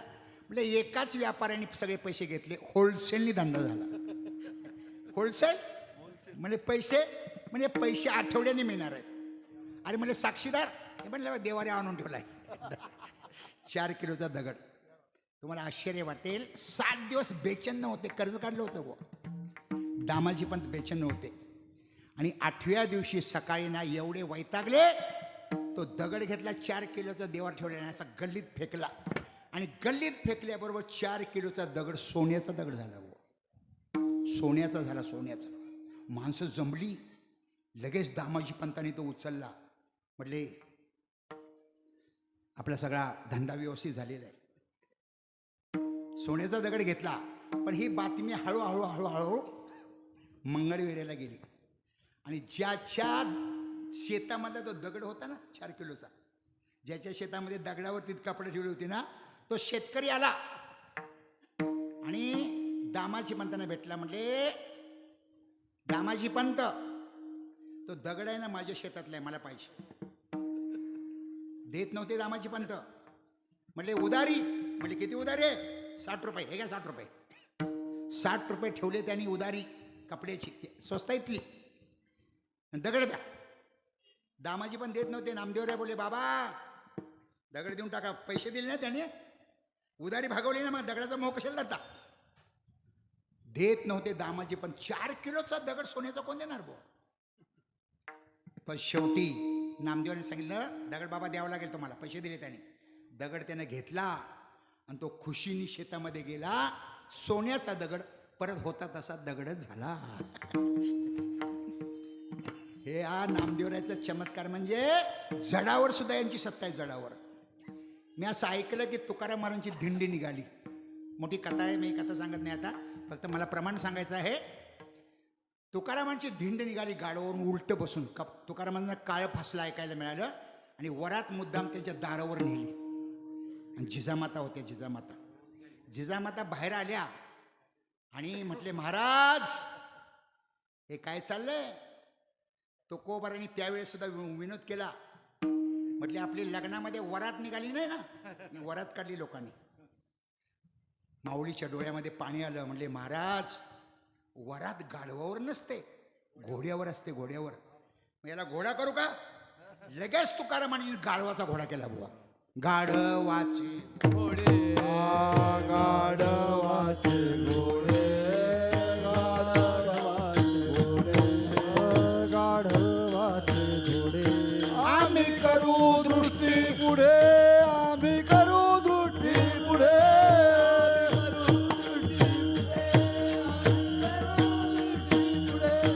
आम्ही करू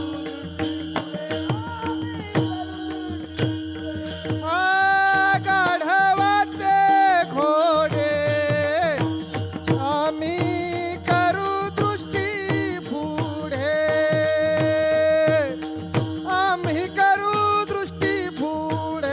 गाढवाचे घोडे आम्ही करू दृष्टी पुढे.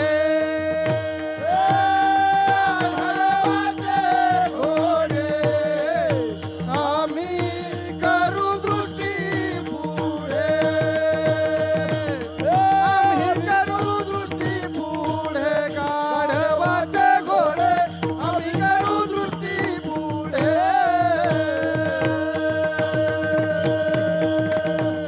गाढवाचे घोडे आम्ही करू दृष्टी पुढे. जडावर आमची सत्ता आहे, जीवावर सुद्धा सत्ता आहे.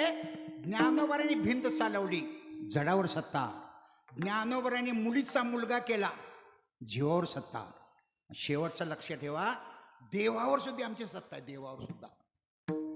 तुका म्हणे भावे देवा सत्ता राबवावे. जगाचा जो मालक आहे ना, त्या मालकावर आमची सत्ता. बाकीच्या देवावर असेल याच्यामध्ये काही विशेष नाही हो. बळीराजा होऊन गेला ना, बळीराजाच्या यज्ञामध्ये कोण आले होते, वामन अवतार. वामनाने मी म्हणले ब्राह्मण आहे, मला दक्षिणा पाहिजे. म्हणजे काय पाहिजे तुम्हाला, काय भिक्षा पाहिजे.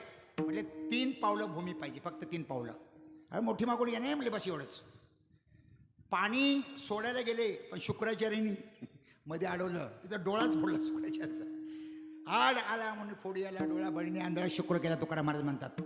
अर्थात पाणी सोडलं आणि पाणी सोडल्याबरोबर वामन एवढे मोठे झाले.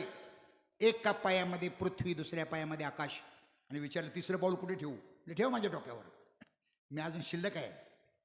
देवाने बळीच्या मस्तकावर पाय ठेवला, बळीला पाताळात घातला. पण देवाचं एक वरमाय लक्षात ठेवा, देवाला जो सर्वस्व अर्पण करतो ना, देव त्याला सर्वस्व अर्पण करतो. बळीला 52 दरवाजाचा महाल बांधून दिला पाताळामध्ये, 52 दरवाजाचा.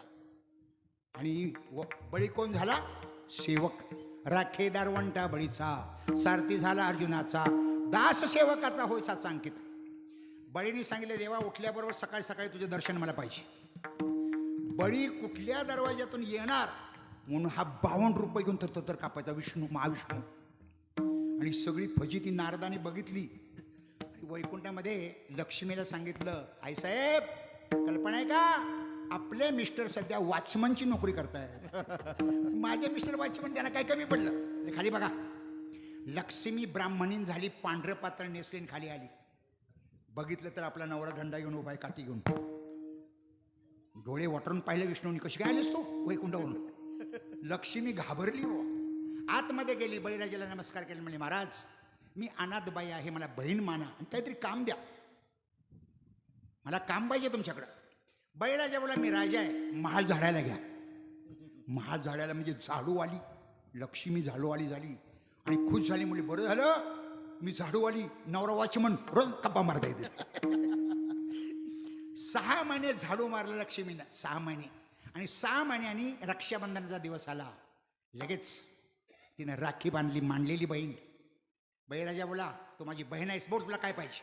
म्हणजे मागील ते मिळणार, पाहिजे काय बोल, फक्त तोंडातून शब्द काढ. ती हळूच बोलली काय नको, तेवढं वॉचमन देऊन टाका. असं म्हटल्याबरोबर धाडकन उडी मारली बळीराजाने. आपण कोण आहात? म्हणजे मी लक्ष्मी आहे. माझी सेवा काय केली? माझा नवरा जर तुमची सेवा करतो मला करायला काय हरकत आहे. वैष्णवा घरी लक्ष्मी कामारी, एका जनार्दनी देव दास्यतो करी. चक्र गदा घेऊन हरी, उभासे त्यांचे द्वारी. लक्ष्मी कामारी दिशी दिसत. लक्ष्मी सह परमात्मा यांची सेवा करतो. जगाचा मालक आमचा दास आहे, त्याच्यावर आमची सत्ता आहे. आमची जडावर सत्ता आहे, आमची जीवावर सत्ता आहे आणि आमची देवावर सुद्धा सत्ता आहे. तुकाराम महाराज मला हे सगळं कळलं. पण हे तुम्हाला वैभव मिळाले, हे तुम्हाला बळ मिळालं, ही सत्ता मिळाली कोणामुळे मिळाली? तर आमचा बाप देव आहे म्हणून मिळाली. अभंगाचं ध्रुपद.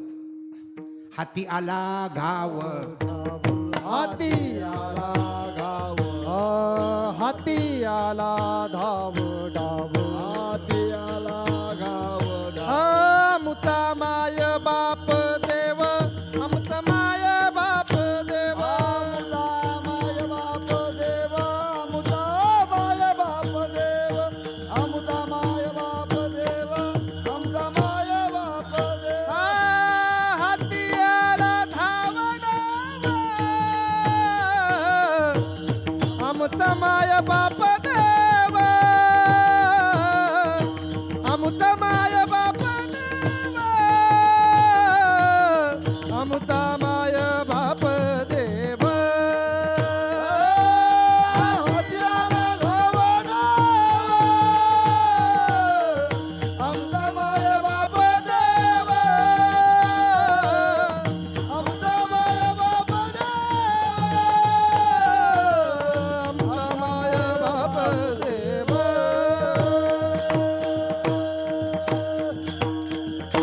हाती आला घाव डाव आमचा माय बाप देव. तुकाराम महाराज म्हणतात आम्हाला जे वैभव मिळाले, आम्हाला जे बळ मिळालं, आम्हाला जी सत्ता मिळाली, कोणापासून मिळाली? आमच्या देवापासून मिळाली, आमच्या मायबापापासून मिळाली. पण त्याला मिळवण्याकरता आम्ही काय केलं? घाव डाव म्हणजे सगळ्यांचं सहन केलं हा घाव, आणि नंतर नामस्मरणाचा डाव केला आणि त्याला मिळवलं. लक्षात ठेवा, लढाईमध्ये ना ती ढाल असते ना, ती घाव सहन करायची असते, आणि तलवार असते ती डाव करायची असते. आपला संसार म्हणजे युद्ध, रात्रंदिवस आम्हा युद्धाचा प्रसंग. अंतर्बाह्य जगानी म्हण, घरातली माणसं नावं ठेवतात, गावातली माणसं नावं ठेवतात. मला वाटते नातेवाईक काही चांगलं म्हणतात का? बुवा बिघडला. लक्षात ठेवा, हे सगळ्यांचे घाव सहन करायचे आणि देवाला मिळवायचा. तुका म्हणे तुझ्या नामाची बळे, अवघियाचे काळे तोंड केले. माय बाप मिळवला आम्ही, आमचा देव आम्हाला मिळाला, आणि त्याचे सगळे वैभव, त्याचं सगळं बळ, त्याची सगळी सत्ता त्याने आमच्या नावावर केली. मला सांगा, गाथ्यामध्ये अभंग किती आहेत माहिती आहे तुम्हाला? गाथ्यामध्ये अभंग आहेत 9,092, आपलं 4,092. 4,092.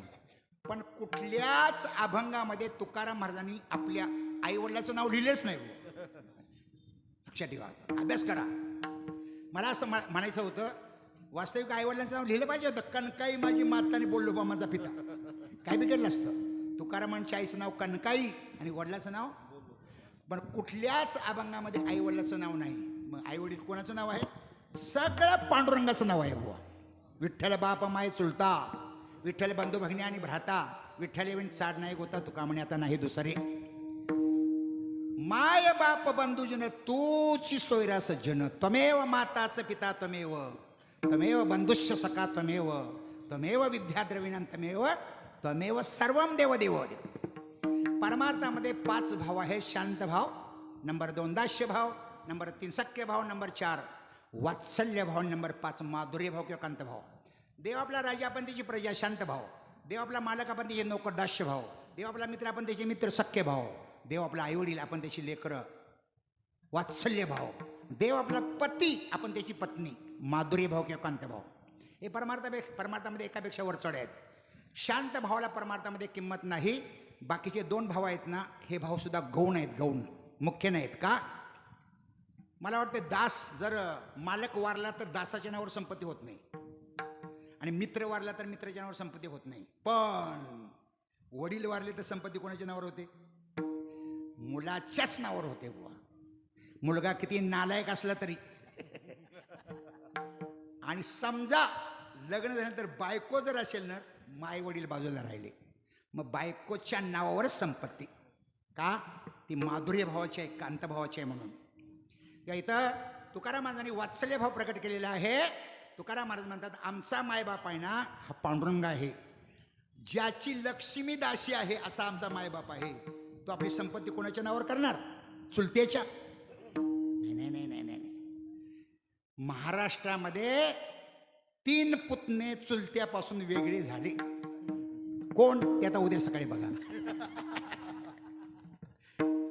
मोठी मोठी माणसं आहेत, त्यांची नावं आता मी कीर्तनामध्ये घेत नाही बुवा. चुलत्यापासून मुलीच्या नावावर राजकारण, मुलीच्या नावावर राजकारण आणि मुलाच्या नावावर राजकारण. दुसरा पक्ष काढा तुम्ही. मुलगा कितीही वाईट असला तर पुतण्याच्या नावाने संपत्ती होत नाही, मुलाच्याच नावाने होते. बाप करी जोडी लेकराची उडी, आपुली करवंडी वाळवणी, तुकाराम महाराज म्हणतात. आणि बाप जर मेला ना तर हळूच काना सांगतो, बँकेत एवढे एवढे पैसे आहेत, एवढी एवढी जमीन आहे, असं घर आहे, हे कानात सांगतो. नंतर जीव सोडतो मुलाच्या समोर आणि सगळी संपत्ती मुलाच्या नावाने होते. तुकाराम महाराज म्हणतात, आमचा बाप पांडुरंग आहे, त्या पांडुरंग बापाने त्याची सगळी इस्टेट ना आमच्या नावावर केलेली आहे. सगळे गुण, त्याची सगळी शक्ती, त्याची सगळी पद. फक्त एकच खातं देव देत नाही बघताना, जगत व्यापार वर्जम. जगत व्यापार वर्जम म्हणजे काय?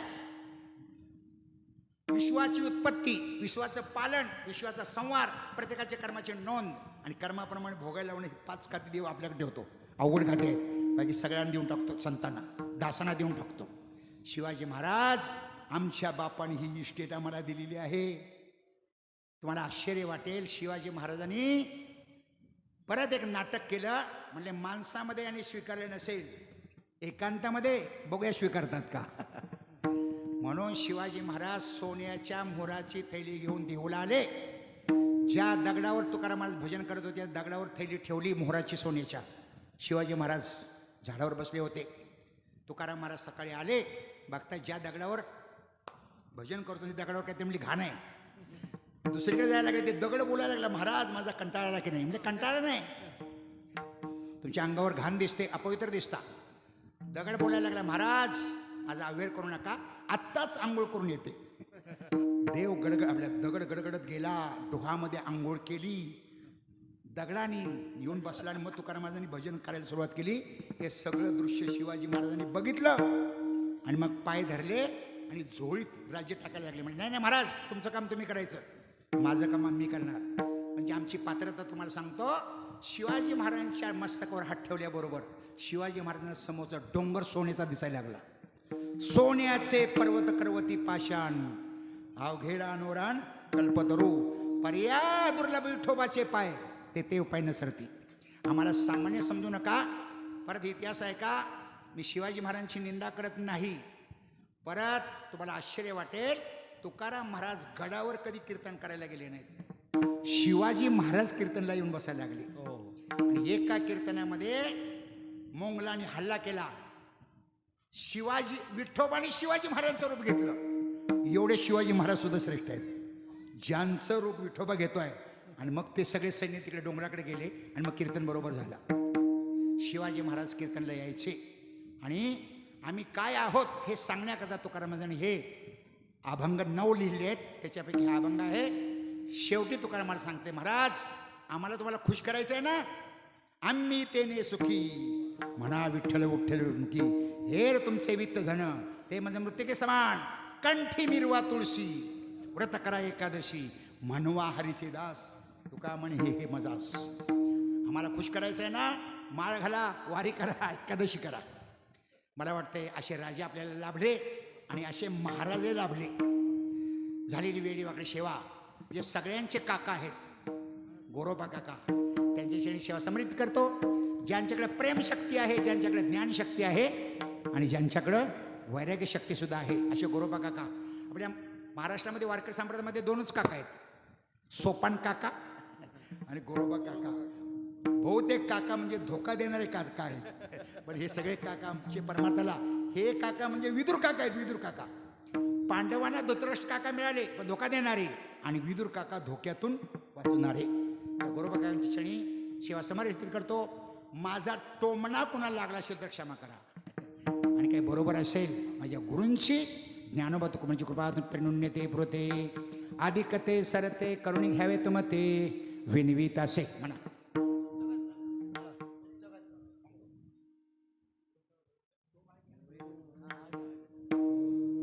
तुका म्हणे सत्ता, तुका म्हणे सत्ता, तुका म्हणे सत्ता, तुका म्हणे सत्ता, तुका म्हणे सत्ता,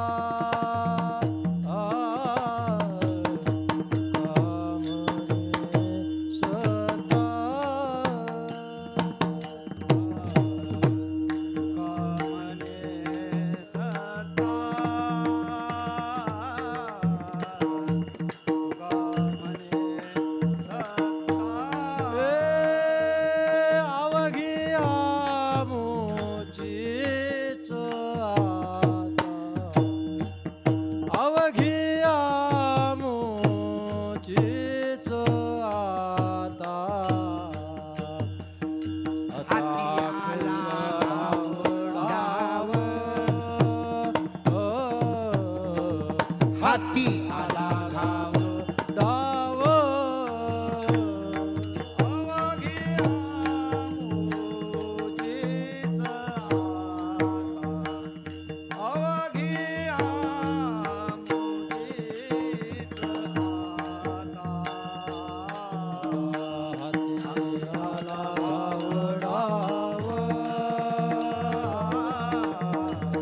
आमुचीच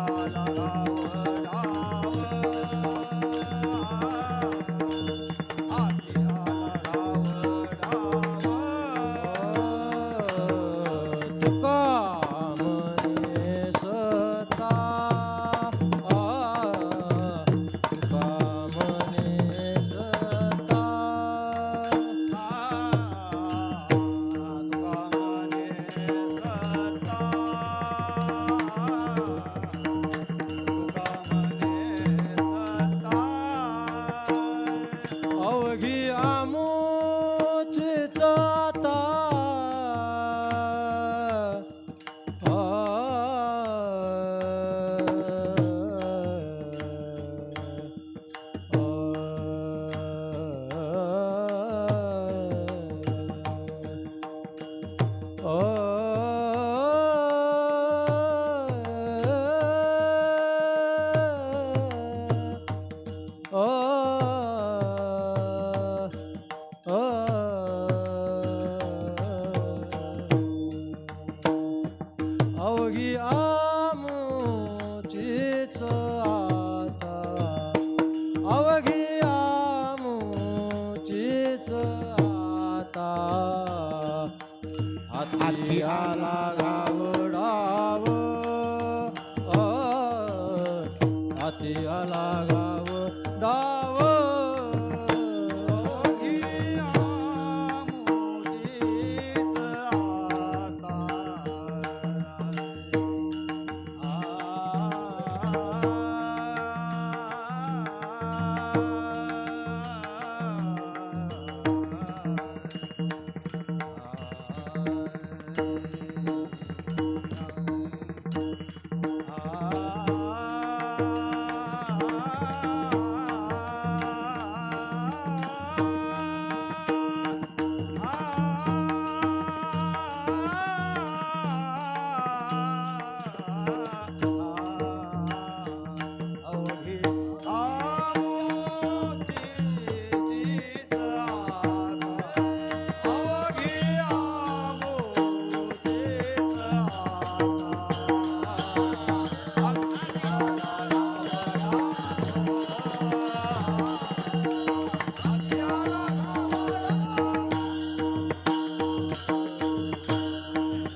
हाती आला डाव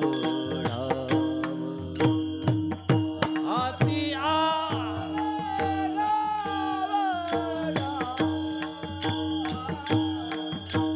हाती आला घाव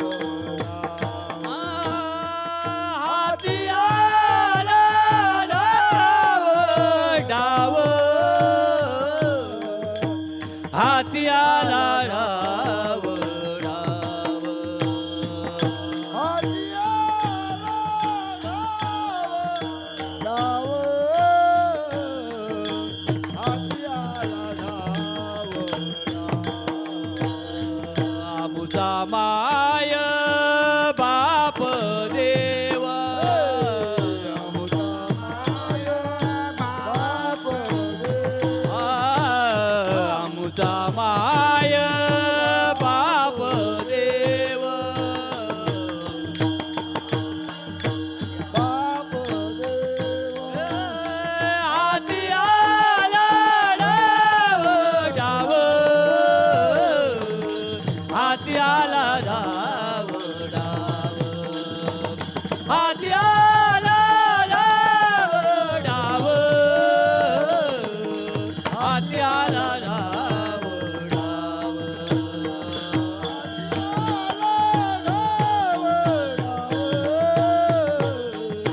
हाती आला घाव हाती आला घाव डाव हाती आला घाव हाती आला डाव हाती आला डाव हाती आला घाव डाव हाती आला घाव आमचा माय बाप देव माय बाप आमचा माय बाप देव आमचा माय बाप हाती आला डाव हाती आला डाव हाती आला डाव हाती आला डाव हाती आला डाव हाती आला डाव हाती आला डाव हाती आला डाव विठ्ठल जय जय विठ्ठल जय जय विठ्ठल जय विठ्ठल हे विठ्ठल जय जय विठ्ठल विठ्ठल जय जय विठ्ठल कुंडली कवर दे हरी श्री ज्ञानदेव विठ्ठल जय जय विठ्ठल कुंडली कवर दे हरी